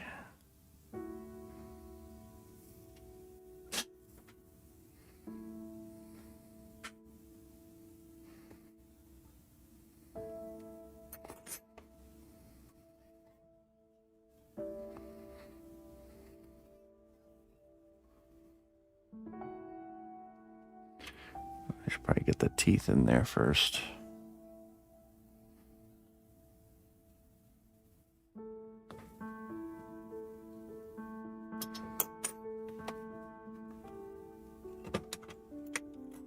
Need a particular tool.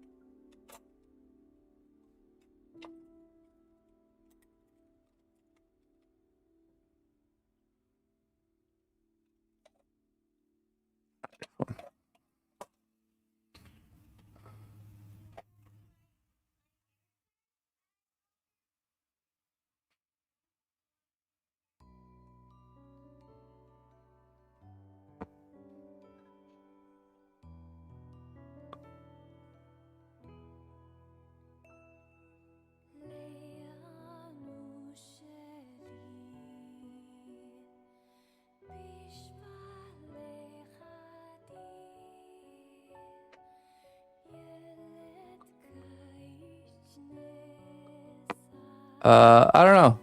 We'll see. I'm gonna let the student guide the ship on the design decisions.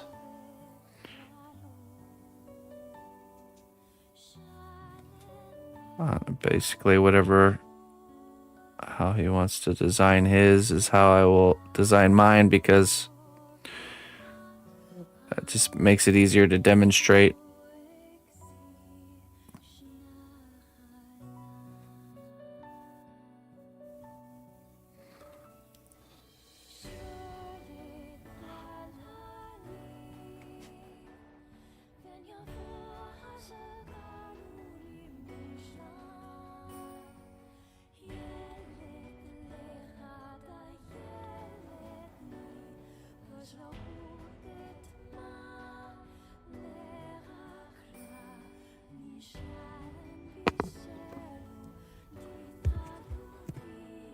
Hey, Fenrir.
Yeah, basically, Looper.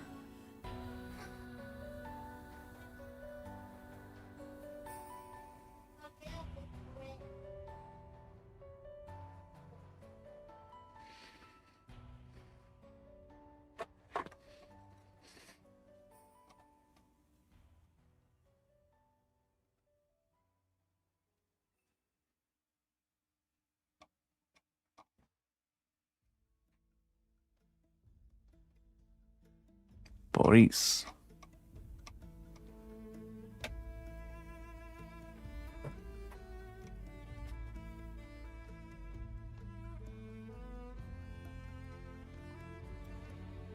Did I miss that question? What's the overall height gonna be? Oh, sorry, Peter. 18 inches for the Zardis Tower, if you're wondering.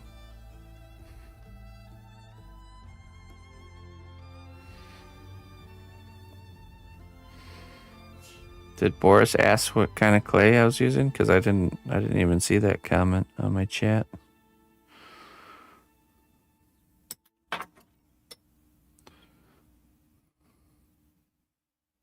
Oh wow. See, I hate that. Sometimes my restream combined chat like omits things.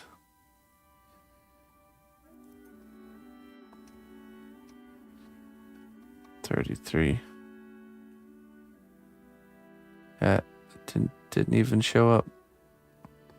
Last thing I saw from Boris was can we see Zardis Tower progress?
Oh, really? When you used Restream?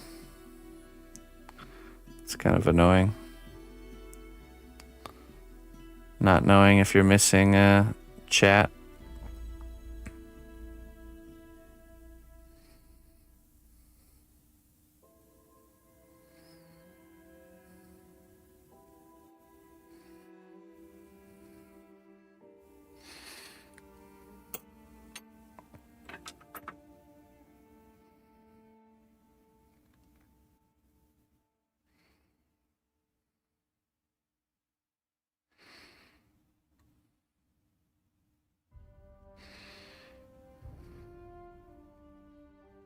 Yeah, right.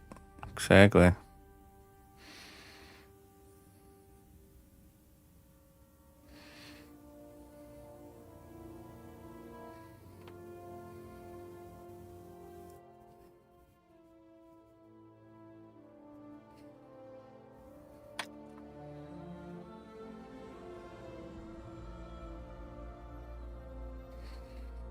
Wonder if there's a better solution for that.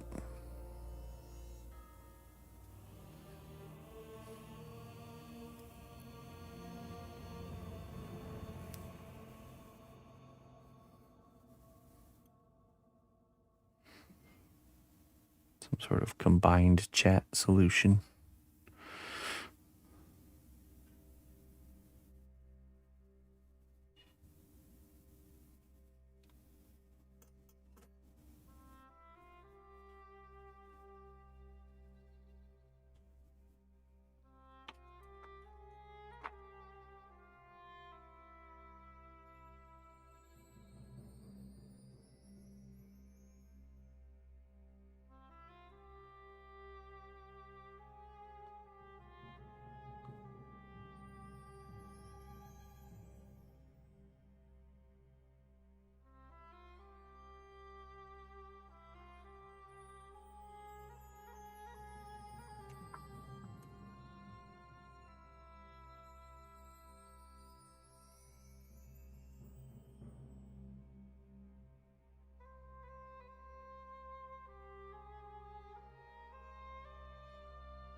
Small loop.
Hey, speak.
Oh yeah.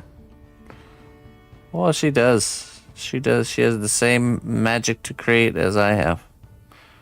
Just has to be sharpened.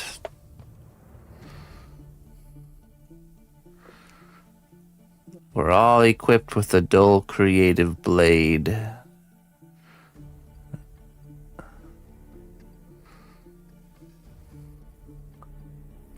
It's up to us if we want to sharpen it or not.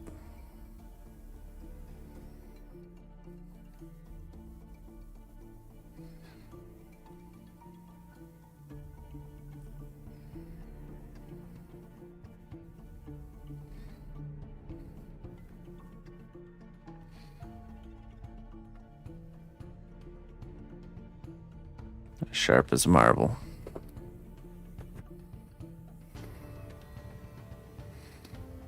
Hey, 2x4 and a marble can become very sharp. Extremely sharp.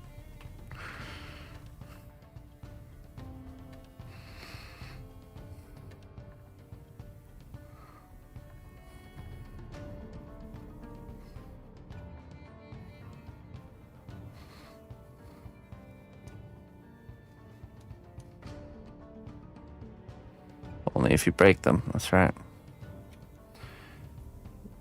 Through the fires of discomfort, the marble shall be broken and turned into a extremely sharp tool.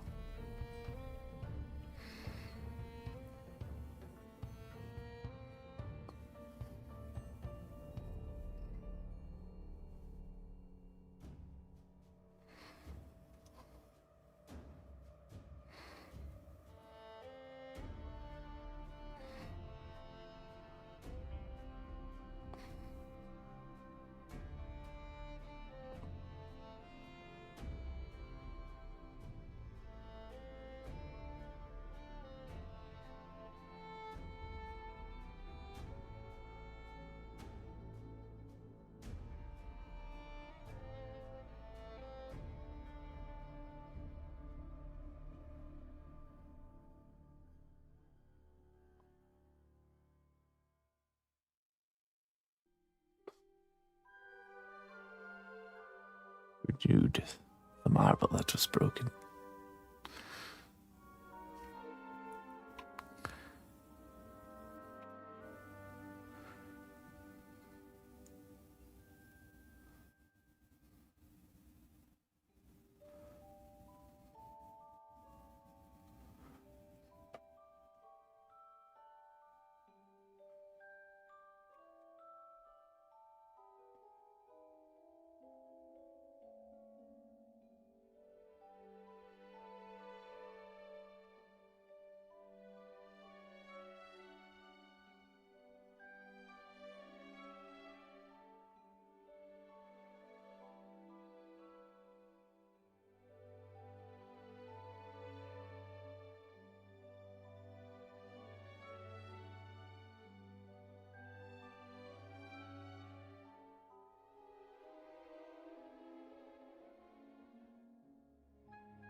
It's Barb. Barb.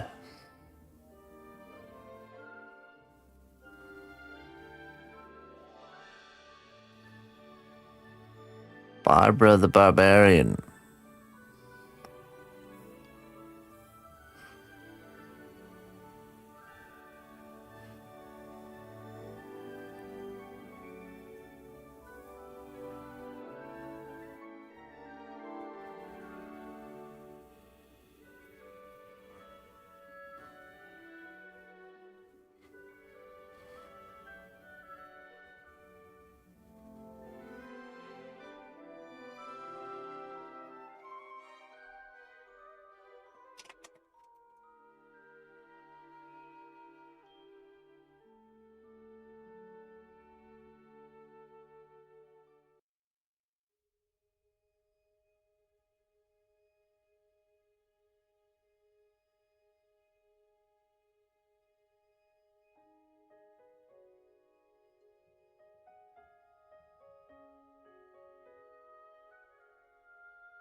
Perfect for a barbarian.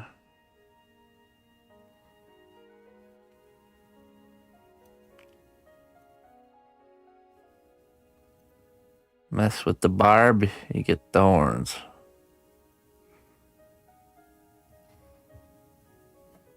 That's how that saying goes, right?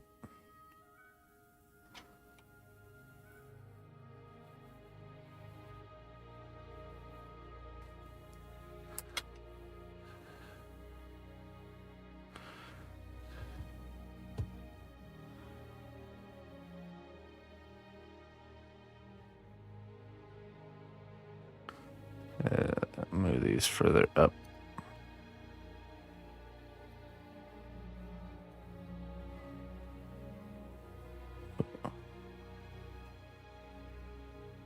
Oh.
You're a book?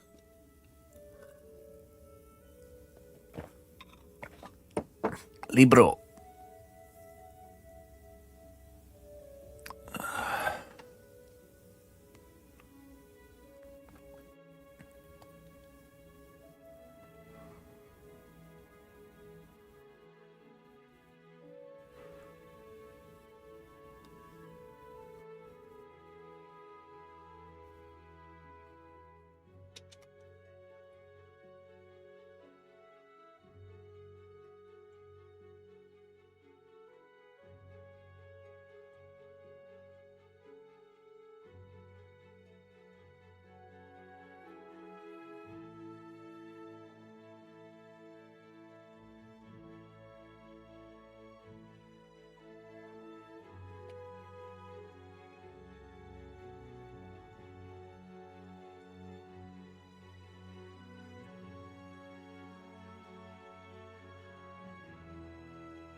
Was that from there, Spring?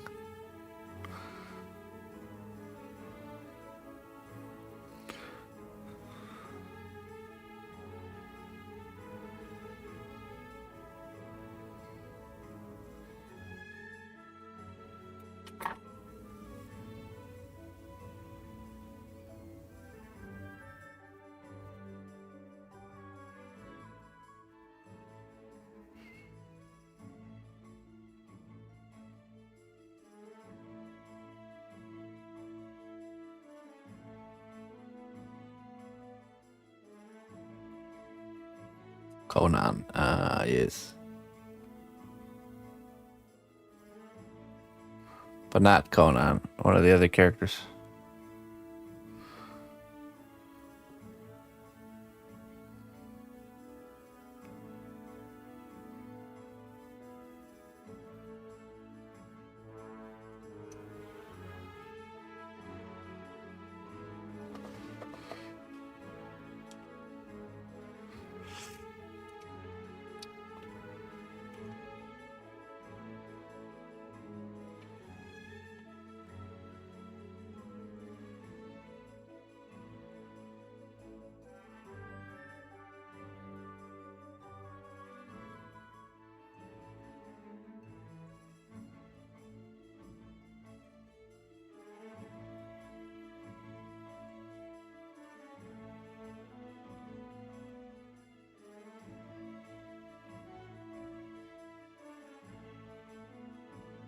When did you start sculpting the face before the head shape? That's a cool technique. What are the benefits?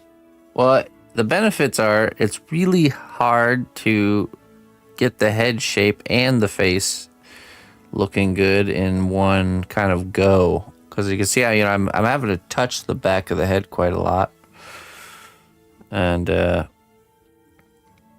And you could say, well, I could add an armature and then do the whole thing, but you're still running into this issue where you just have nothing to really hold on to or brace. So I just find it much easier to let's just focus on the face, bake it, then do the back of the head, and then I can not have to worry about messing up the face.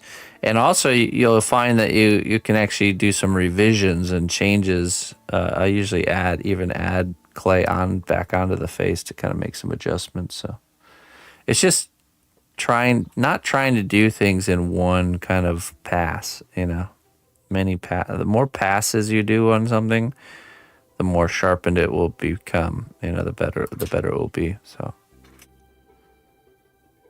I just, it's just much easier. Yeah. The goal here is to face discomfort, but figure out a way to make the discomfort not as discomfortable. To make the discomfort comfort. To embrace the discomfort. The majority of sculpting is, at the beginning, is you're just doing things the wrong way. Not wrong, but you're doing things the very, very hard way. Yeah, I'd say a lot of the times it's the wrong way. And that's where most of the struggle's coming from. It's just, you're just doing things. You're struggling a lot because you're doing things in a very not good way.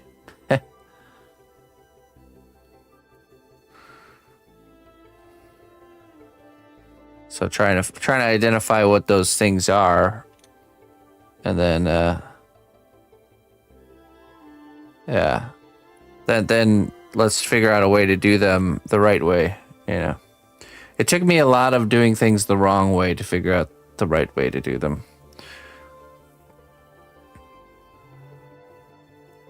It is. Yeah, it's a game changer. And over time, my technique just kind of always is changing and morphing into something different as I continue down this path of learning what's working, what's not working.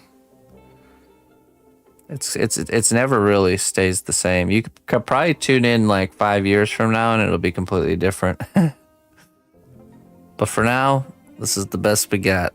So, Mr. Bufachi.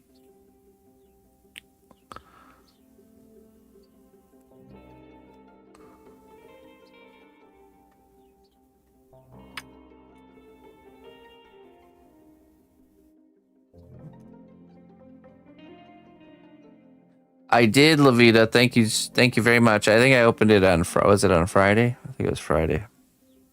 Thank you. I put some in my coffee now whenever I feel a little sniffle, little allergy coming. I appreciate it. Thank you. Lavita sent me some nettle extract.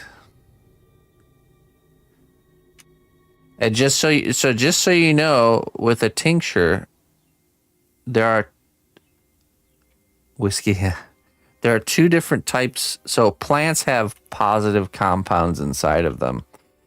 And what a tincture is it's an extraction of those compounds in a concentrated form. There's two ways to do extractions. There's water soluble compounds, and then there's compounds that are not water soluble. So there's hot water extraction, which is just basically tea, right? Or cooking in hot water until all the components kind of come out of the plant and into the water. But there's components that don't break down in water, and that's where you use alcohol. So it's called alcohol extraction. So the best natural medicine or natural tinctures are made with dual extraction, meaning the plant material was cooked in water and the water was extracted and condensed down, and then alcohol extraction, which is you put it in like vodka or whiskey or something high alcohol content. You put the plant material in there, it extracts into the alcohol, and then all the positive compounds are stored in there. So what about materials that don't break down in water or alcohol? Well, you're just not going to be able to consume those. The probably shouldn't consume those. I think we don't need those parts. Probably. I prefer hot lava extraction. I melt plant components into a pool of lava and then drink it. I want to make sure we get all the lava extraction components. That one does have most tinctures have alcohol. They're alcohol extraction. I actually theorized that the beginning of taking a shot came from actually taking medicine, a shot of alcohol extraction tincture. It makes sense to me.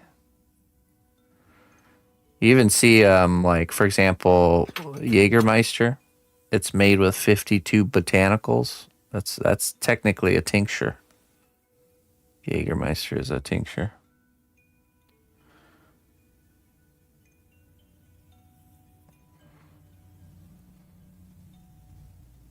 With 52 different types of plants.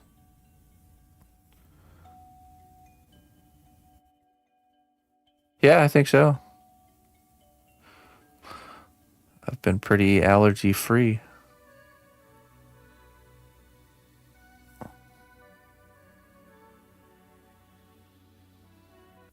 Help you pick out a name for what?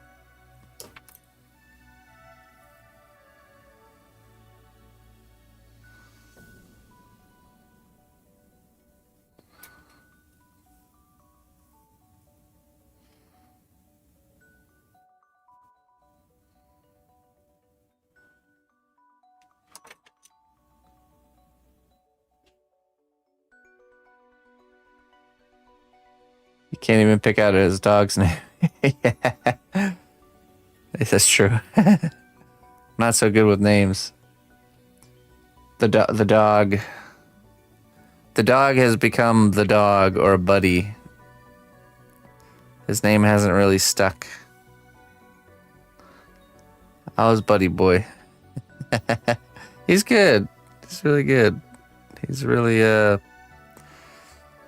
really settled in, become part of the house. Emma coined the name the dog. She calls him the dog.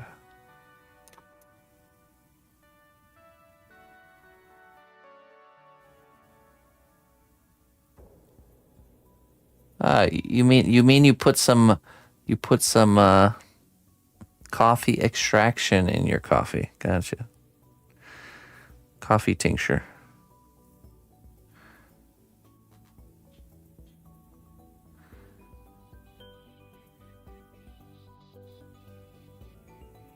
Yeah, that's probably what it is, Scorch. It's the spelling that's throwing him off.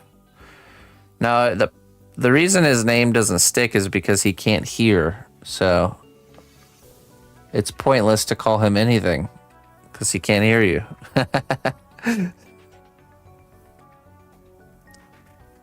His name is this. Ready? This is his name. All right, that's his name.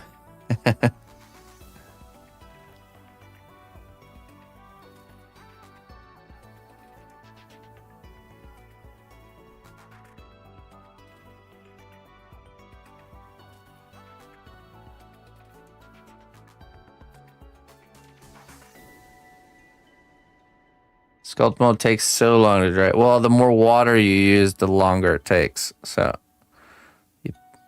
but yeah, usually it takes about a week to fully kind of dry. You can put it in front of a fan to speed it up if you're wanting to get it to dry faster.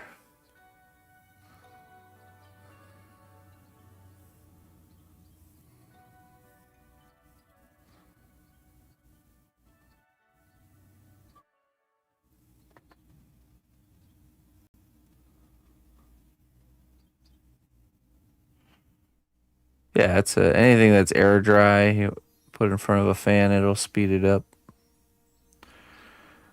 quite a bit.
Yeah, PVA glue.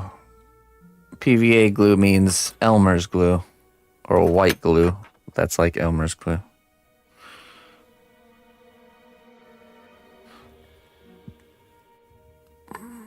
Just put a little PVA on there, bro. PVA. What's the technical term for super glue?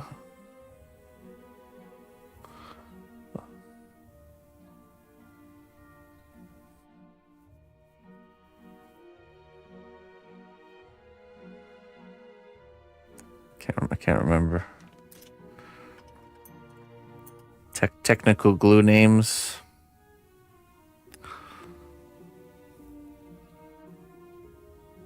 CA glue. Cyanoacrylic. Cyanoacrylic. Put a little drop of cyano on there. Acrylate. Okay, I have to get this.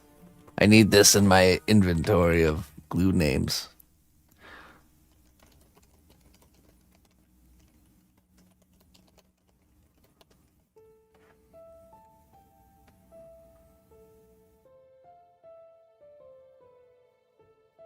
Cyanoacrylate.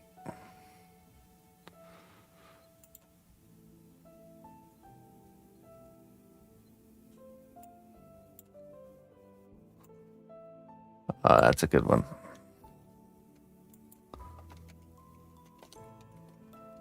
It's like calling instead of baking soda, you call it sodium bicarbonate.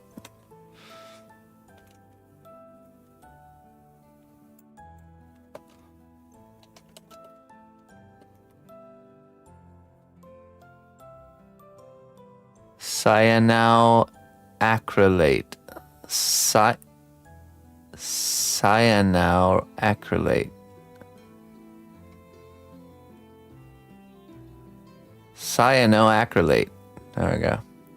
Put a couple drops of cyanoacrylate on there.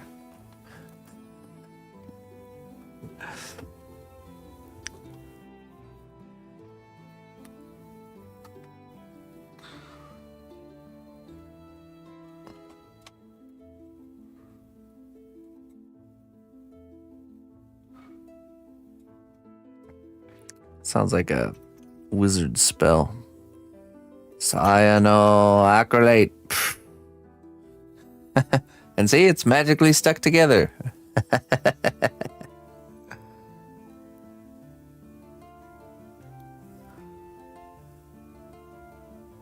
Adhesion spell. Cyanoacrylate spell.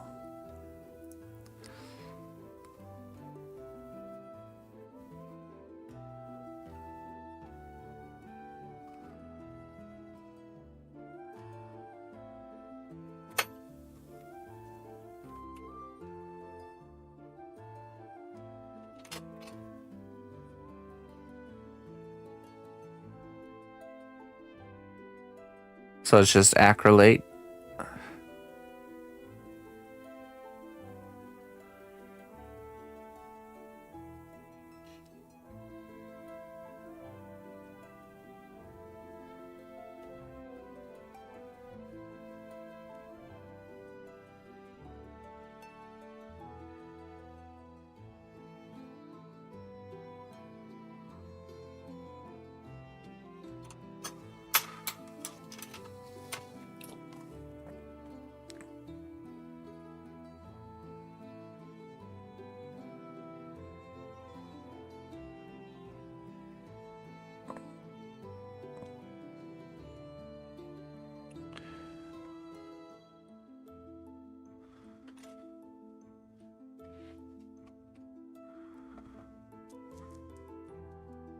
Bluish acrylate.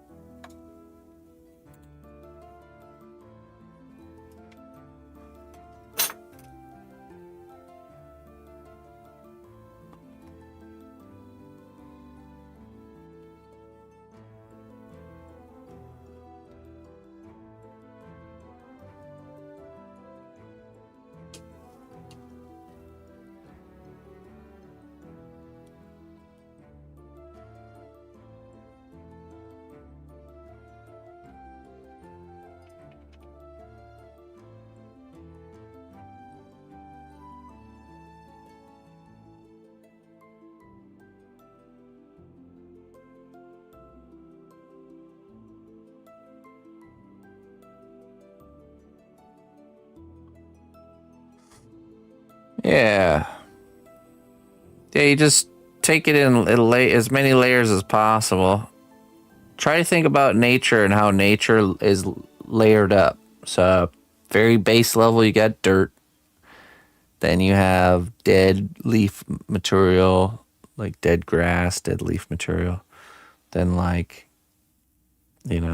then small foliage like grass and stuff. And then bushes and plants, so.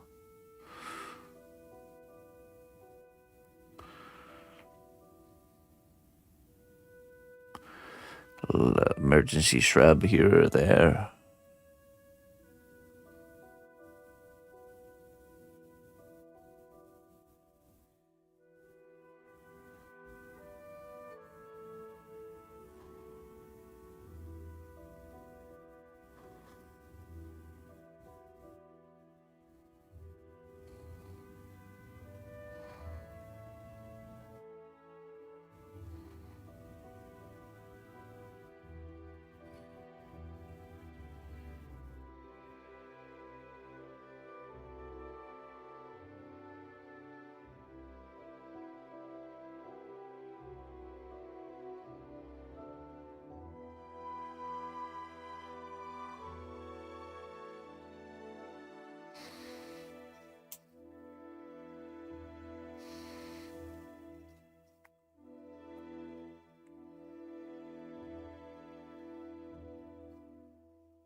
You know, there's a certain trajectory with artwork that you see, especially with kids, but it's with us too, where you first discover something and you have to push it.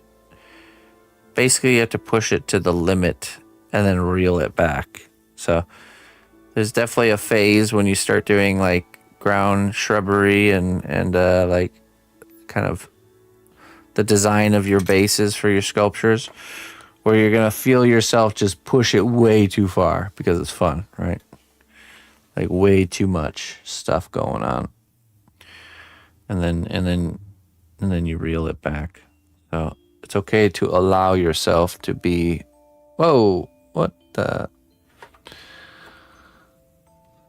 Headless Joe, 2 subs, huh?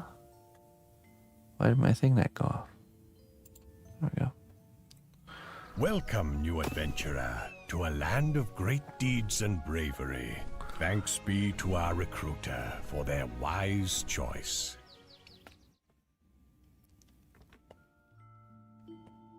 Hey, Headless Joe, thank you so much for the support, my friend.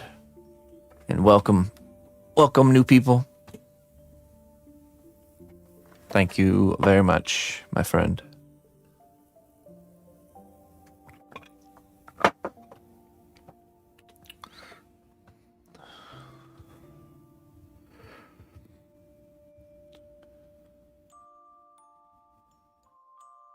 Reel it back late. No. What I'm saying is, it's okay to allow yourself to do this natural trajectory of like kind of pushing things too far, because you have to feel out where the lines are. You know what I mean?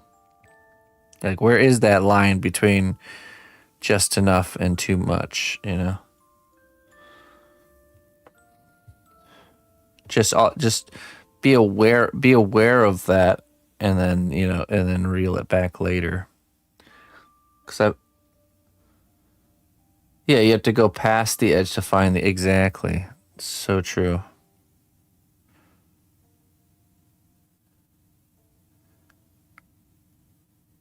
Just a little step past the edge.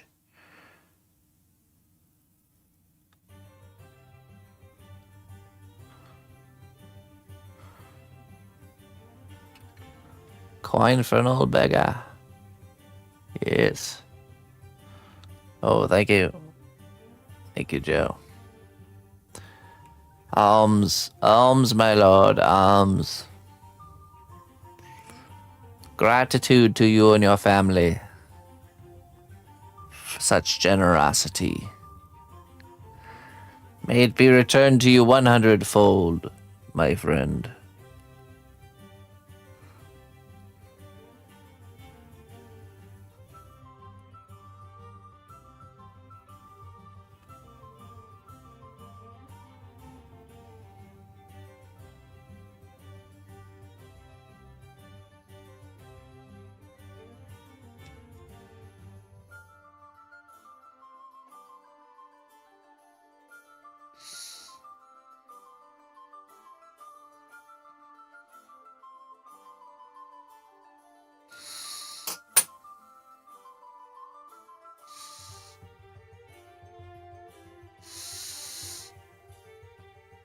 Ah, yes.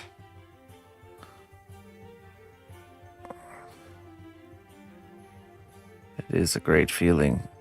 Finish the quest.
That's good. That's looking very good.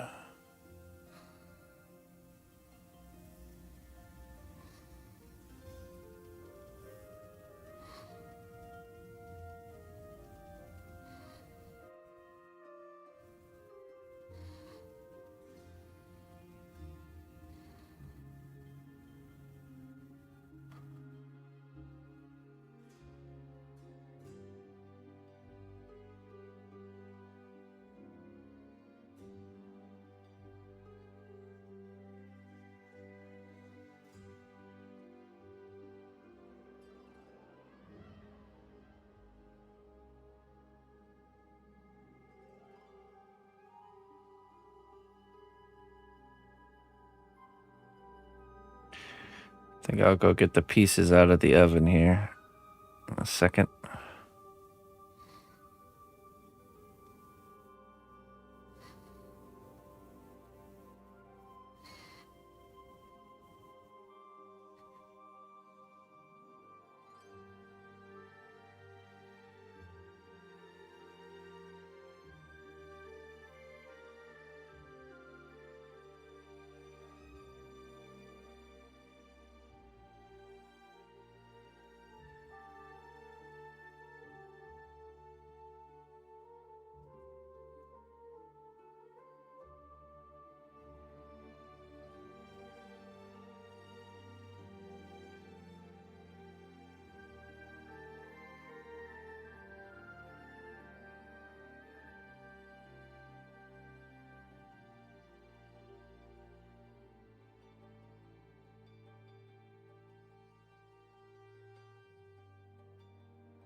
Gotta work on that jaw shape.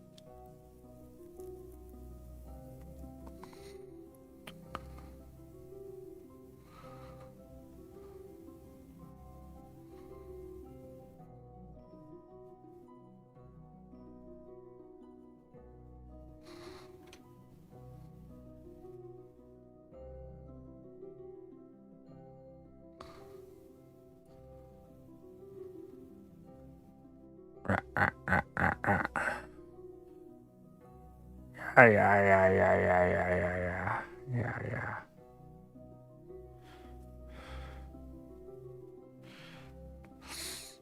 I love that elasticity that polymer clay has. I think a lot of sculptors that use like the more rigid clays like Monster Clay and Chavant, like you can't do this kind of stretching stuff. And some of the best kind of expressions come by establishing the whole face and then going in there and like stretching it and just making it a little bit more, you know. But you just can't do that with the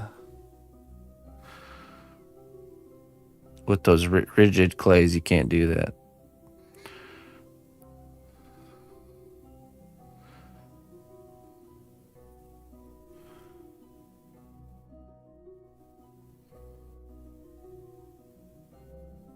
It's necessary, yeah, of course. I'm finding the lines. I'm crossing over the lines and then coming back, then reeling it back a little bit. That's the sweet spot. Just right up to the line, whatever that line might be.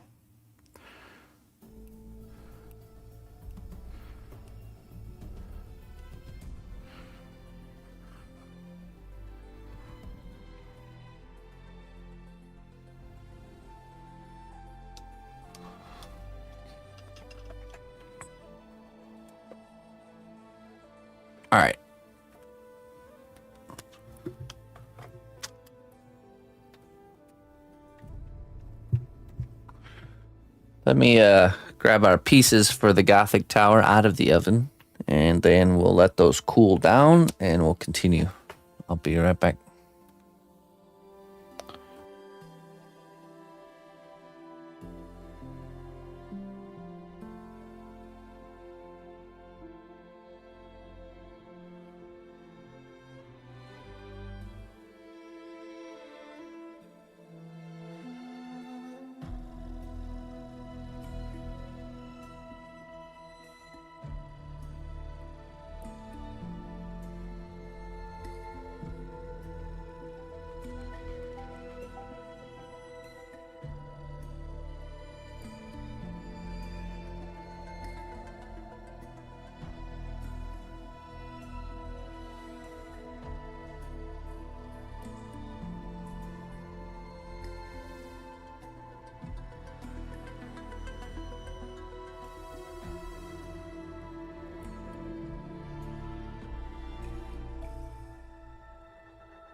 All right, so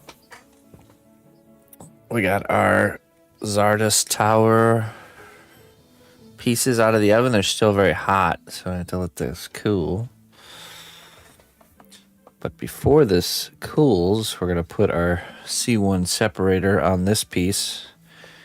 Because if you put it on there right away while it's hot, it actually dries very quickly. So let's do that.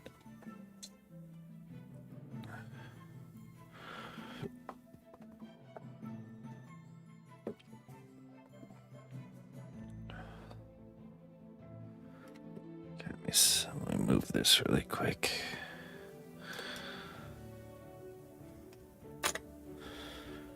Also move this.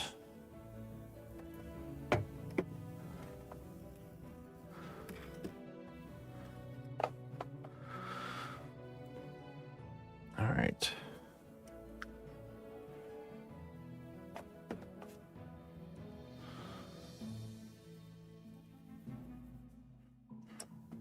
Make sure this gets a thick coat because it's got a lot of detail.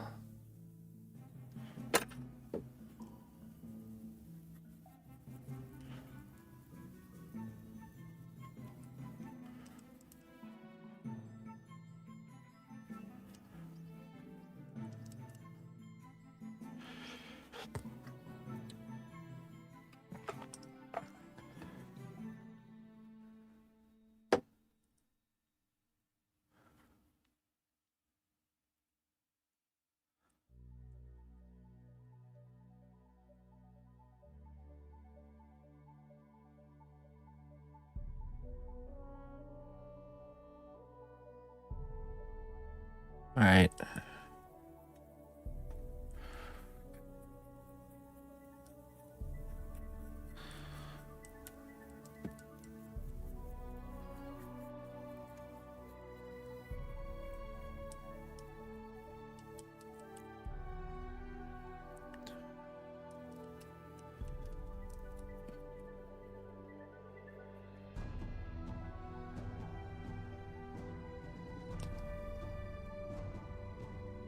All right. We'll let that dry.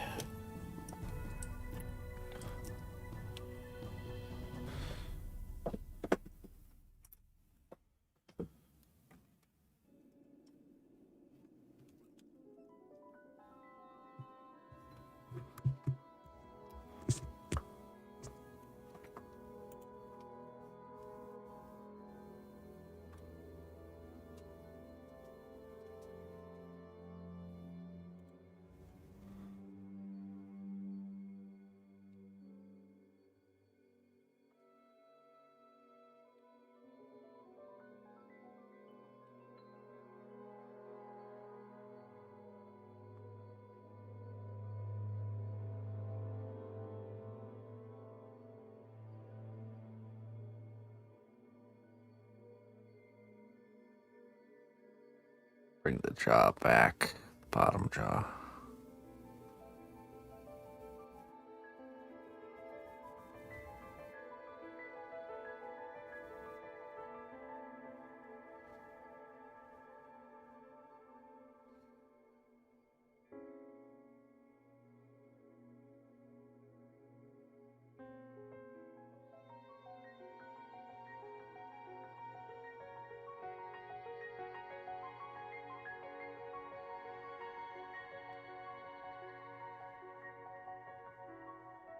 There you go. That's better. Can't be afraid to get in there and make a drastic move. Hey, James, how you doing? Hey, thank you so much.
Yeah. Wouldn't that be a change up? Him holding his foot like he stubbed his toe hopping around, you know?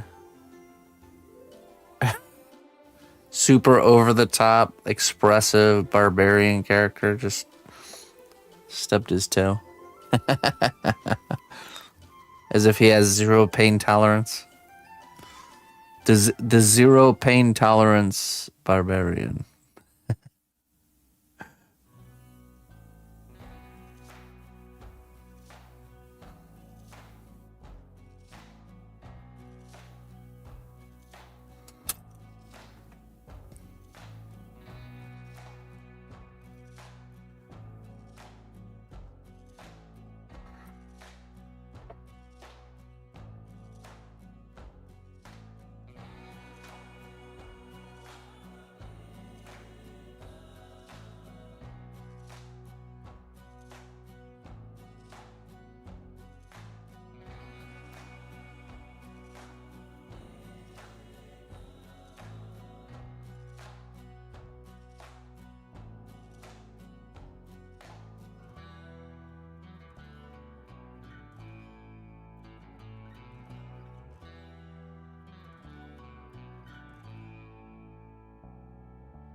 Even the toughest of barbarians screams when they step on a Lego.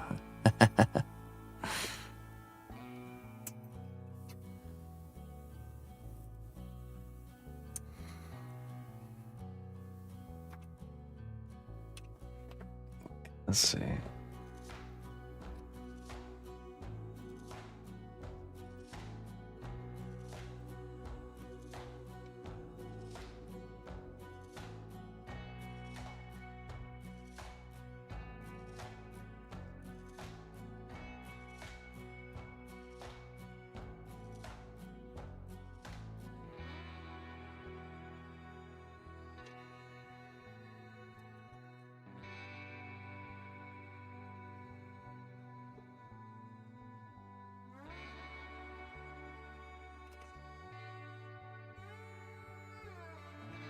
Cheekbones.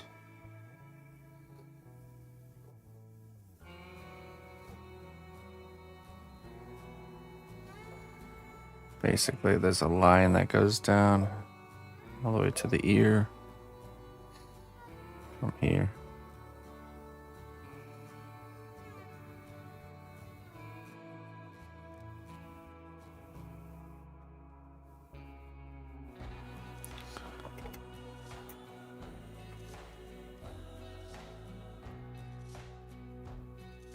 Yeah, you know, and that could be any tool. Once you've used a certain tool enough, you become very familiar with what it does at all the different angles, to the point where it is not a conscious thought. But at the beginning, it is a conscious thought. That's why it's important to be patient. To not expect that kind of stuff to just happen. The tools become an extension of yourself.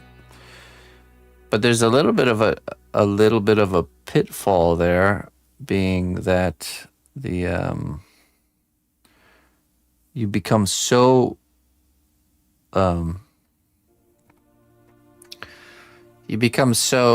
comfortable with using these tools that there could be other tools out there that might even be better for the job, but initially it's going to seem like they're not, because the tool you're extremely comfortable with seems like it's the best tool for the job, but there might be another tool that actually is better, you're just not comfortable with it. This one right here, yeah, this one's the one I've used basically all the way through. This is my favorite one here. I've thought a lot about like what makes a tool a good tool, and I think everyone should have a tool like this. It's like your shaper. It's a shaper, basically. It's just for blending and shaping in areas that my fingers can't get in. And having one area that's like this is like the tip of my finger shape, but smaller.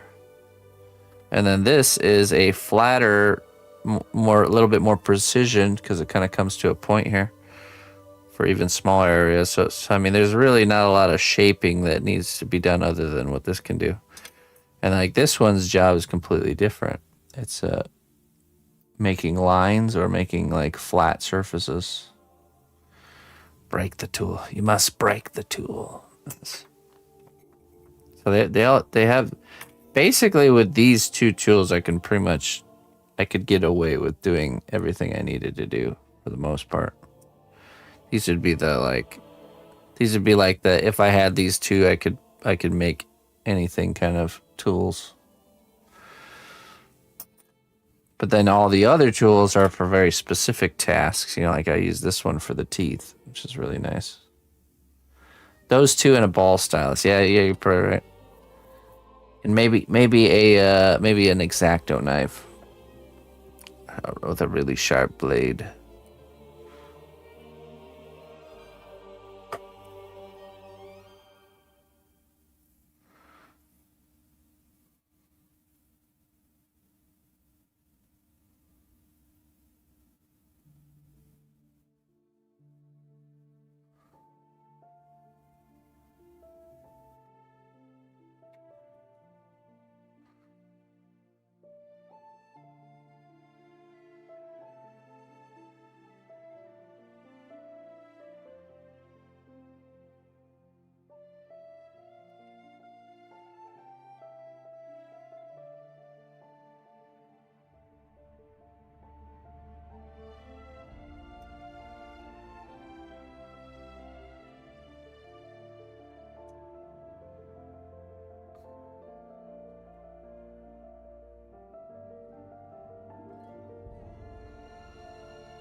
Noble ally, please accept these treasures as a gift for your unwavering service to the kingdom.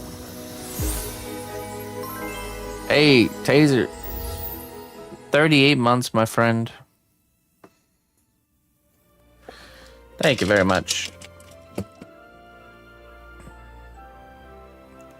Exactois. Yes. Exactly. Oodla. Hey, thank you so much, Taser. Thanks for sticking with me.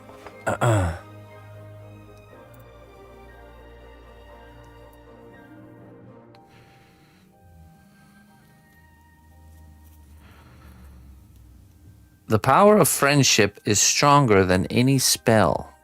Cherish those who stand by your side. That's right.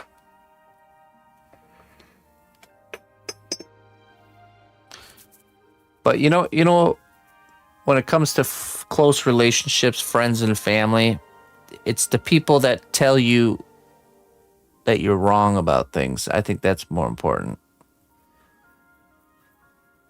We should surround ourselves with people that aren't afraid to call us out when we're wrong. Gently, of course, but I don't like the standing by someone's side just because they're your friend or your family if they're doing something wrong. You know what I mean? It's I'm not about that for sure. A good friendship is one where you can say stuff like that, your opinion on things, even if it goes against the person, and you still remain friends, you know.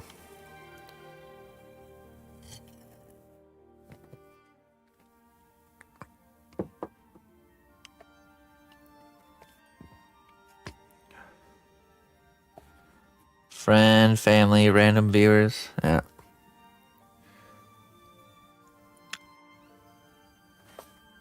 Because, you know, if you're someone's friend and you see them doing something that's not good, to not say something or to not mention it is just allowing them to kind of fall for whatever is going on, you know, fall for whatever blindness is happening there. Me too, on a game. I guess I'm talking about specific situations, but yeah, I think it's the best friendships and relationships are ones where you can call each other out on each other's baloney and it be received and not detrimental to the friendship, you know.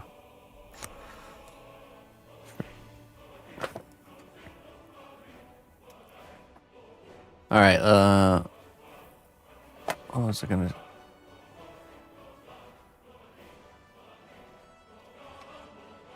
Oh yeah, the brand. What brand wooden one? Can't find it anywhere. It doesn't work so great, and you know, and a lot of times it doesn't work so great with friends or acquaintances either. You really have to test the waters with people, because also it doesn't help if you share an opinion with somebody that's not open to receiving it. It doesn't matter then, you know, and it's best probably not to ruffle feathers. Maintain the peace. But yeah. The best friendships are the ones where both sides are open to hearing what the other one has to say. Few people like unsolicited advice. Right. That's true. Yeah. But I think you can be open to advice whether you're asking for it or not. But yeah, you're definitely open for it if you are asking for it. You know, obviously. But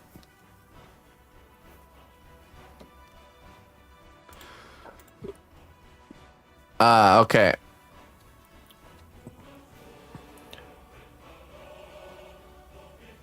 All right. So, guys, we're going to be doing a poll for how so we did do a vote for how to kind of determine the troll head, the people for troll heads each Friday. But we decided, because there wasn't enough voting, that we're going to do a kind of a week-long vote to see where people stand as far as how we determine who the 4 people that get the troll head spots are each week. So we're gonna do a straw poll. The missus is making a command for it, and we'll run it all week until Friday. It'll end at Friday at 10 a.m. So once that command is up, if you would be so kind as to click the link and cast your vote, be much appreciated. Everybody's feedback matters, and I just kind of want to see where everybody's at on that. So, because I'm open to whatever. I just want to make sure the majority of you guys are happy with. I love pools. Link didn't work. Invalid parameters specified. Possible parameters. Oh. I bet Nightbot has a built-in poll command. Maybe it needs to be a different.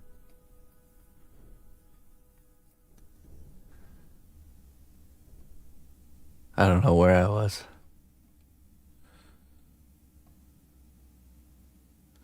Yeah, I appreciate it, Taserface. Thank you so much for continuing your subscription with me. All right, let's get back to work. There we go. Cast your vote. Please cast your vote.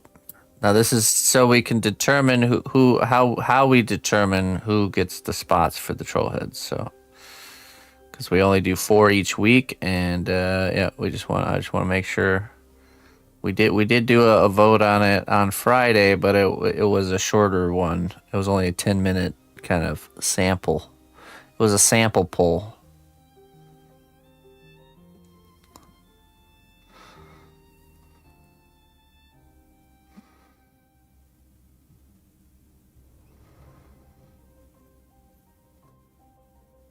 Yeah, no, yeah, vote however you would prefer it to be. No holds. There's no correct answer here.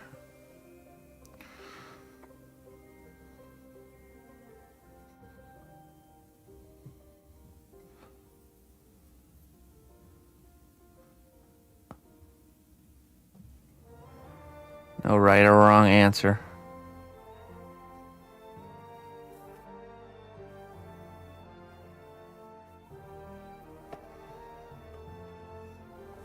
Nightbot selected is that you guys enter a command that puts you on a digital list with Nightbot, and then Nightbot randomizes. It has a built-in randomizing picking tool. Hand picking is I write your names on a piece of paper and put them into a hat, and then I fondle the papers and pick one.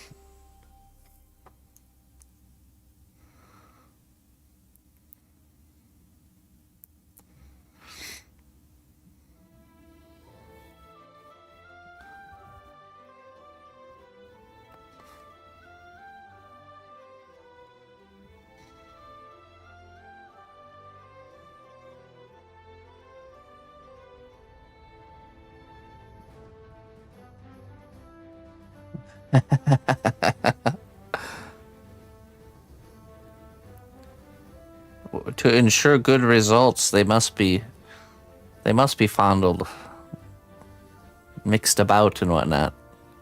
What do you want? You want an unfair drawing, Clayton? Jeez, Clayton's always up to shenanigans.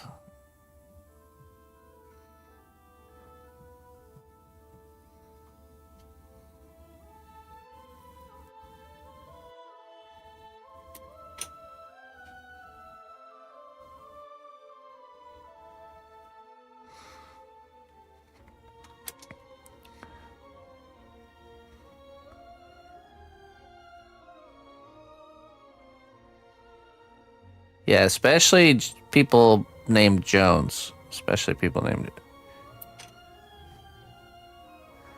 our number 5. We don't miss out. We just come in 5th. If only your name wasn't Sarah Jones, then there would be a 5th trollhead each week.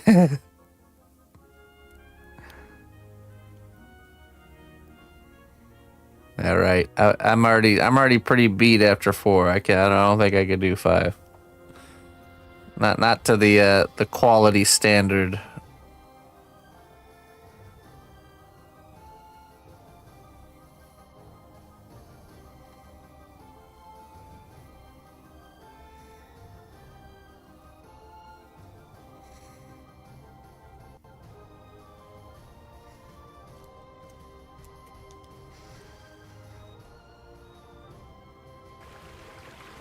I'm going to get lucky today. I'll be catching lots Fisherman of fish. Cena. Ooh, it's gonna catch lots of. Hey, thank you so much, Luni Lerna. Thank you for that generous tip. Don't pick 9 marbles. I'll never get another trollhead. Yeah, you will. Don't be that way.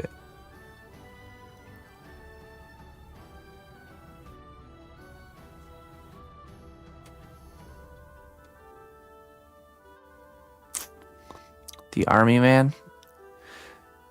Patches, are you talking about the Tarkov guy?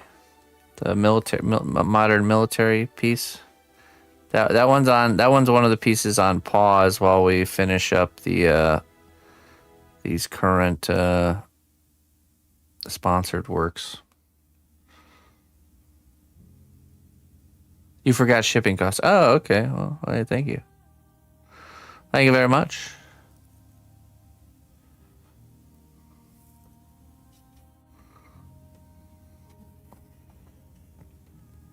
Yeah, we'll be picking that back up at Patches once we get done with we gotta get done with the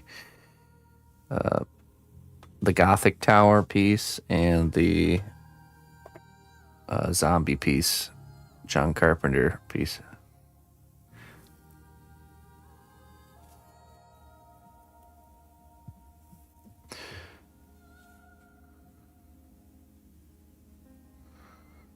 Okay, all right, we gotta do the cheekbone. Continuing here.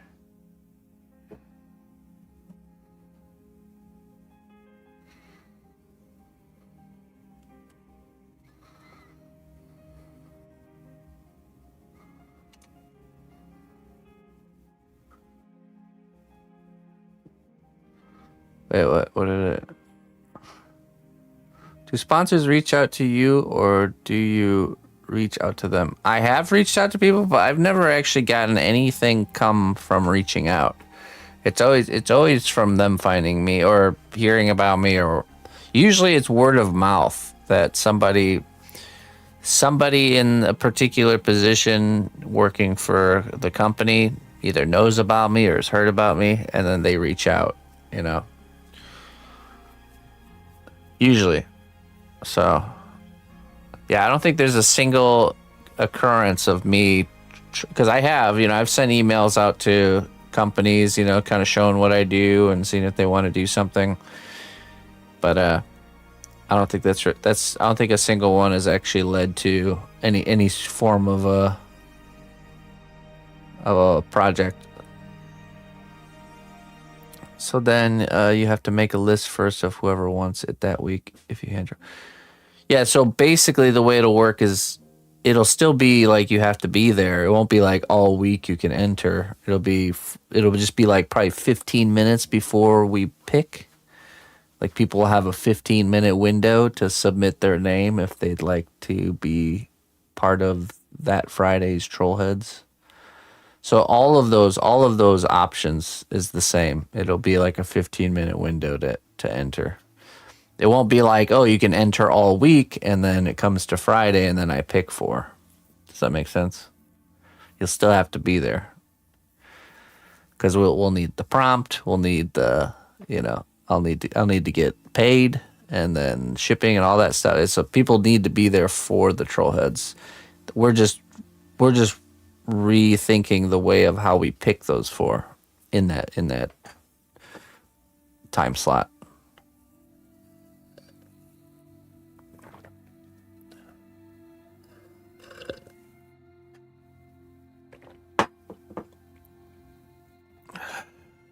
Yeah, that's true.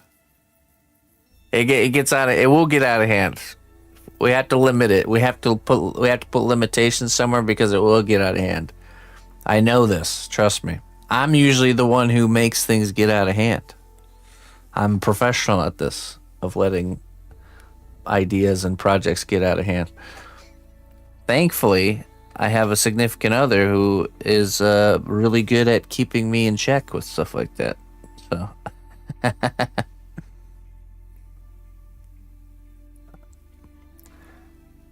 I'm very, very good at digging holes. Personally. Did someone say marbles? Oh, yes. Same here. Yes.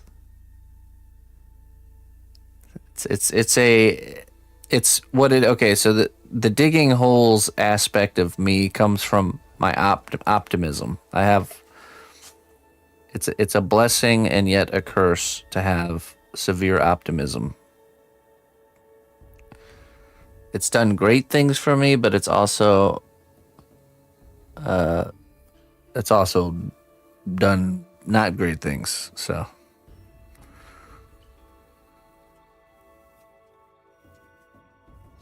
taming the optimism is the key. Being realistic with limitations and time and all that stuff. That's just something I've had to learn the harder way. Have you considered starting them earlier? We were broken records. It's hard to change. It's hard to change the timing of things once I've decided it's too difficult to change the time. If I all of a sudden decide, you know what, Trollheads are gonna be at the beginning of stream, so 8 a.m. You're gonna have probably like 6 months of time of people coming in at 11 expecting Trollheads to start, and then having to learn that the time got moved, you know. so we're keeping it the same. Good day, dear friend. Your contribution to the growth of our kingdom. Hey, Savage is dead. Thank you for your devotion. Thank you very much, there, Savage Dad. Tier 3 subscriber for 20 months. Hey, tier 3 has become the new Netflix subscription. I don't know if you saw all the subscription sites are like jacking up their rates all of a sudden. I don't know if you guys have gotten those emails. But yeah, like I think to have an ad-free Netflix subscription now, it's like the same cost as a tier 3 sub, pretty much. It's crazy. Thank you so much for choosing me over Netflix, Savage Dad. I appreciate it. A premium cnotbusch subscription. All right, Transfiguration Potion, Patas de Rana, or Pixie Dust. Make your choice. Patas de Rana.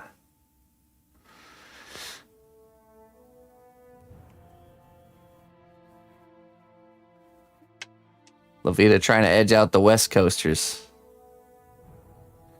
No, don't worry about my work days. I don't mind that Friday is a longer day. Dealer's choice. Okay. Patas de Rana. It is. Yeah, thank you so much, man. Thanks for being a tier 3 subscriber. I appreciate it. If you cling too tightly to what you have, your hands cannot catch what is coming. Ooh. Very good. Yes, indeed. Don't get attached to things too much.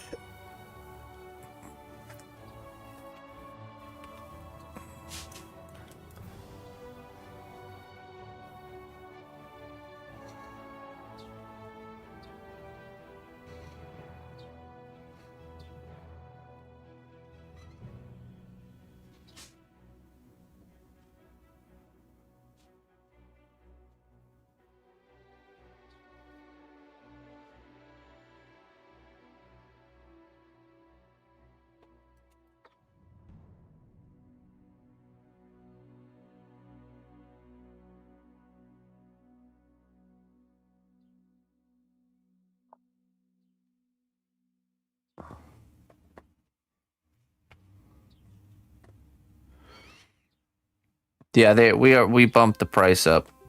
Yeah, we did.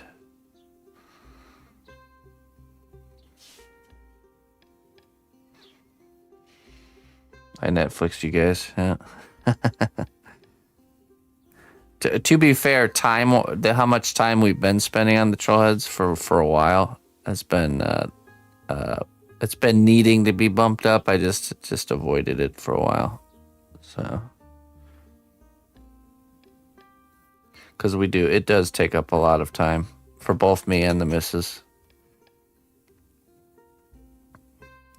It's not just it's funny, but the sculpting of it, that is actually the least amount of the work.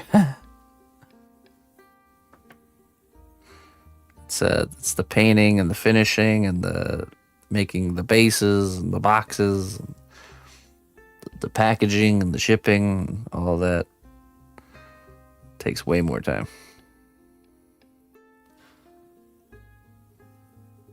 Spanish frog leg.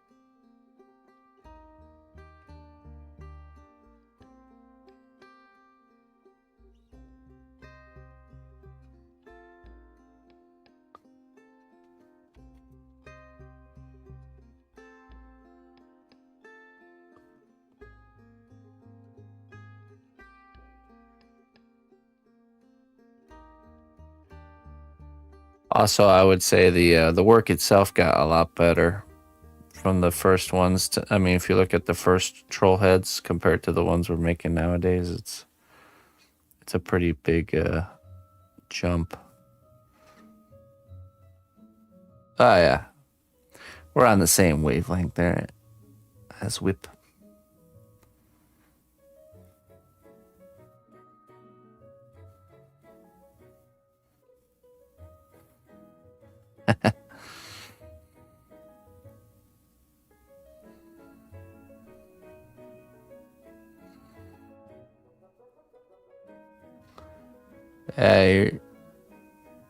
That's true, Headless Joe. There's extra potatoes going in the ground this year.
Oh, sorry.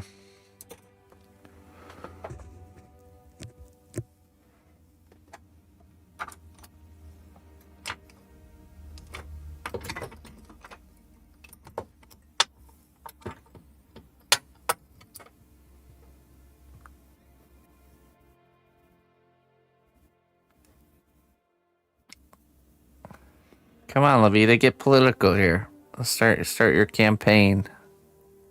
There's still a whole week.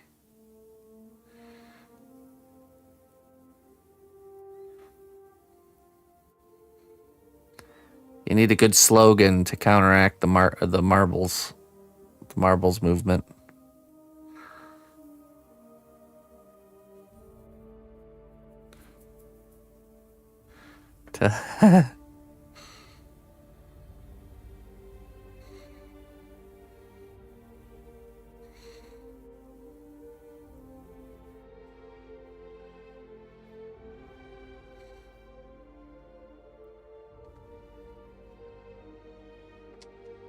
My vote is for sale.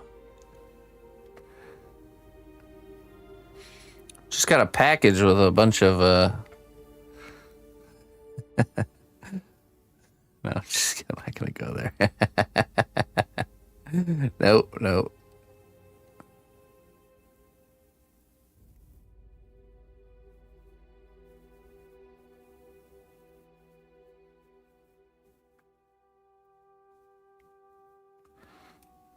Bunch of cookies.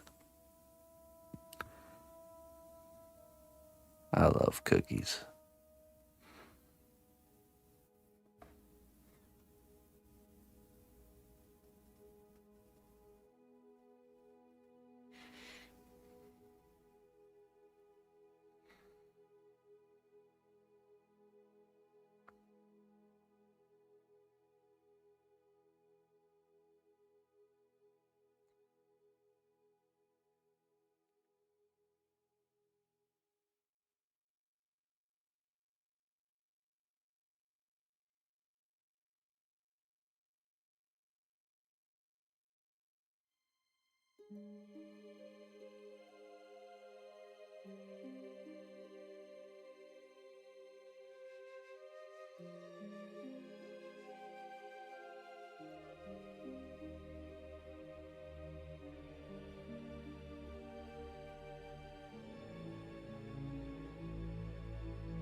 Yeah, but what if there's only 5 people in the marbles race, Looney? It might not be so bad.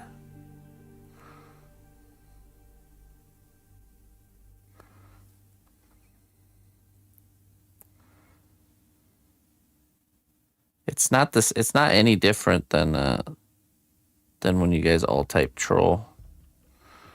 It's pretty RNG. If all you guys type troll at the same time, it's based on like latency on my end and your end.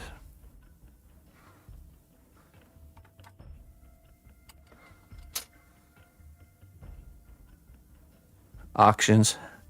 Troll heads to the highest bidder. Do I hear 1,000, 1,100, 1,200, 1,300, Looney Lorna? All right, that ends the bidding for the first troll head. We shall start the bidding for the second troll head. Oh my goodness.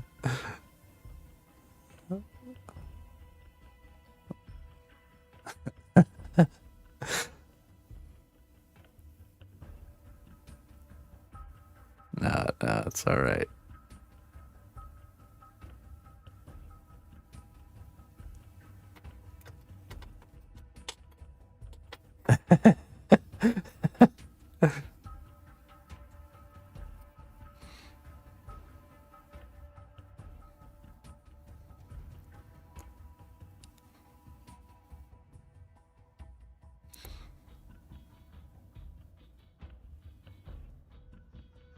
Number randomizer.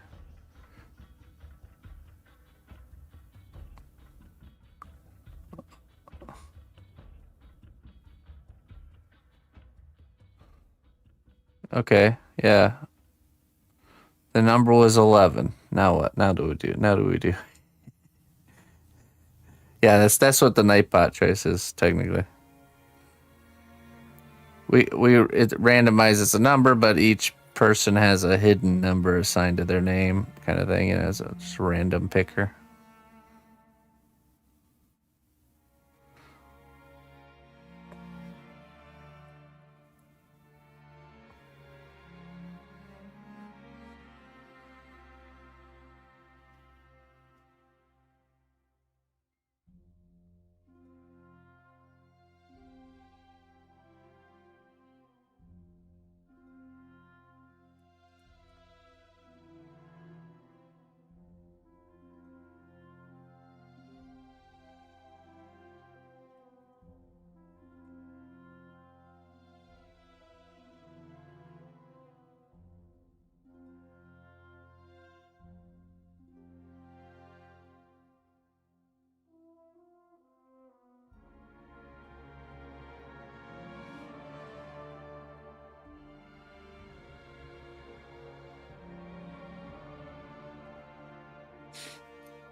Should I get a bingo marble or bingo ball spinning machine? We'll play bingo. 4 rounds of bingo. B4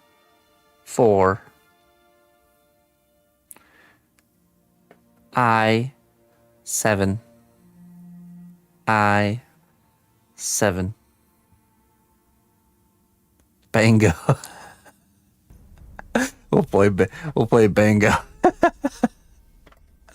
Can you imagine him actually tuning in and seeing us doing this, playing bango? We're gonna be playing bango bongo full card this next round. Okay. Like, what the heck is going on here?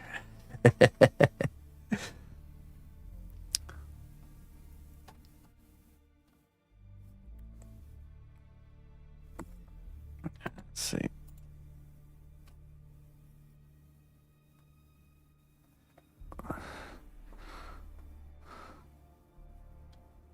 Bango bongo, yeah. It's like bingo, but it's longer.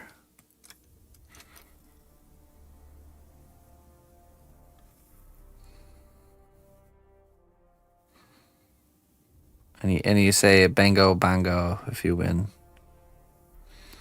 instead of bingo.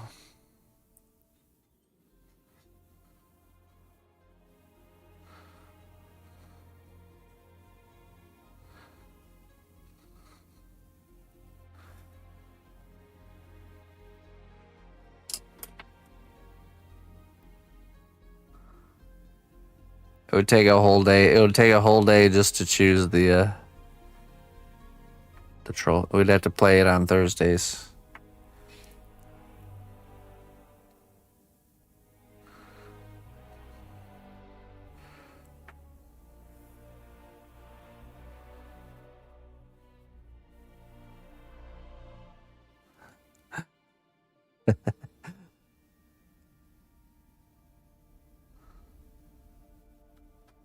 I mean, medieval combat was a potential option.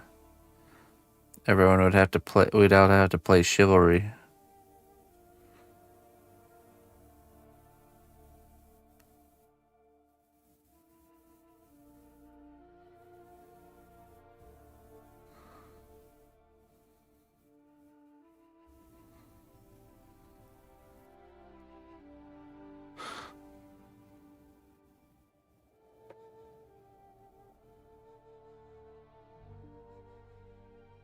Look, we voted, and then it was brought to my attention that, you know, perhaps, and there wasn't that many votes in the voting.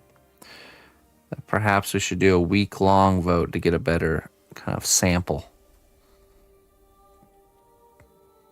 I mean, Jones didn't even get to vote. He wasn't even here.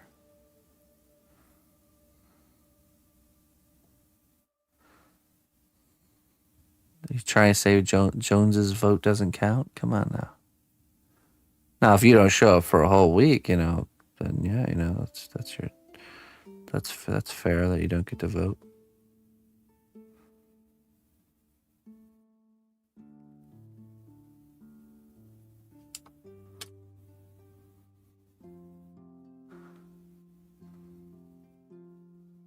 Half sword, yeah.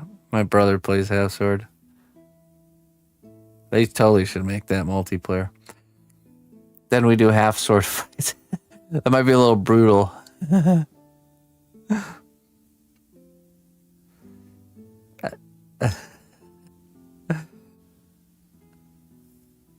We shall settle this in a match of half sword.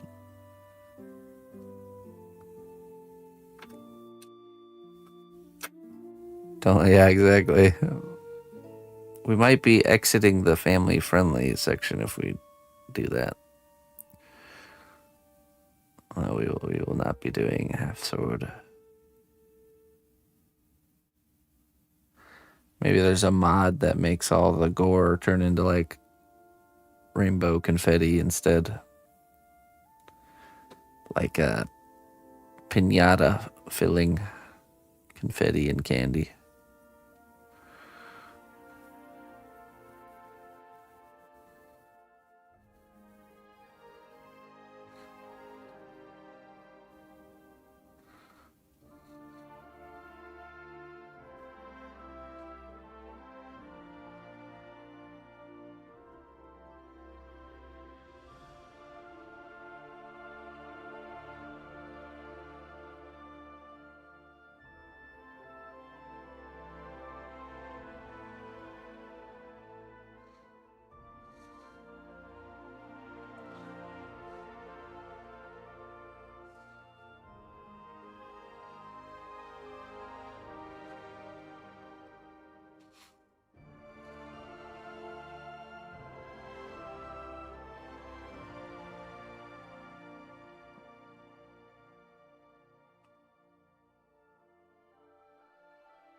All right. I'll have to leave that there for now, folks.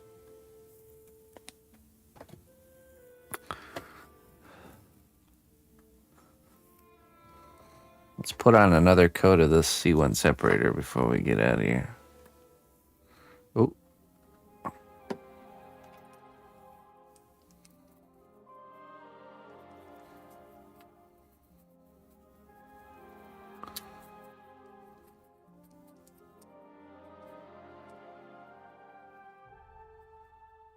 Let that dry.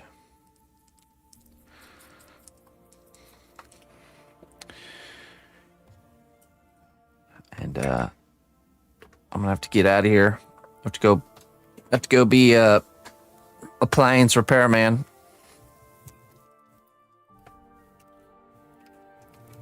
Try to fix our dryer. And I'll be joining you guys later, 6 p.m. Central Time, and we'll be working on. I believe we'll be working on John Carpenter piece this evening. But I probably will still work on the reproduction of the Gothic pieces because we really gotta keep the ball rolling with that one. So this one is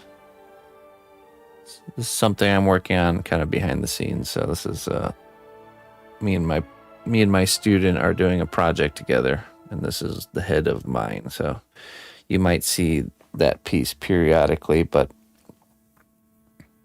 it is a behind the scenes thing. So anyways, let's find someone to raid. Let's see here. I like exploring the expression though. It's really nice.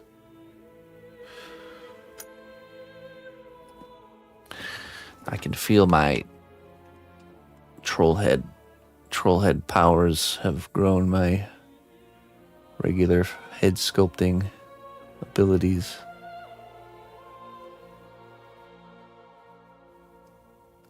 The power, it grows.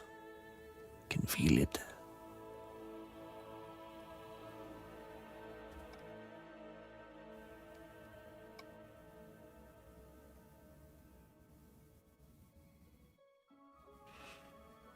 All right. Let me drop you guys off with old Miniatures Den here.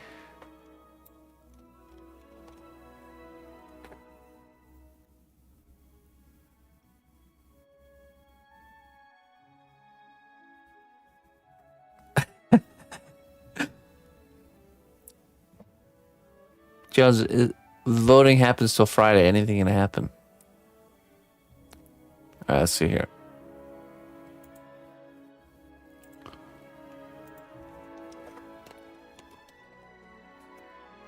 All right, my friends. We'll see you next time. Till then, bye-bye.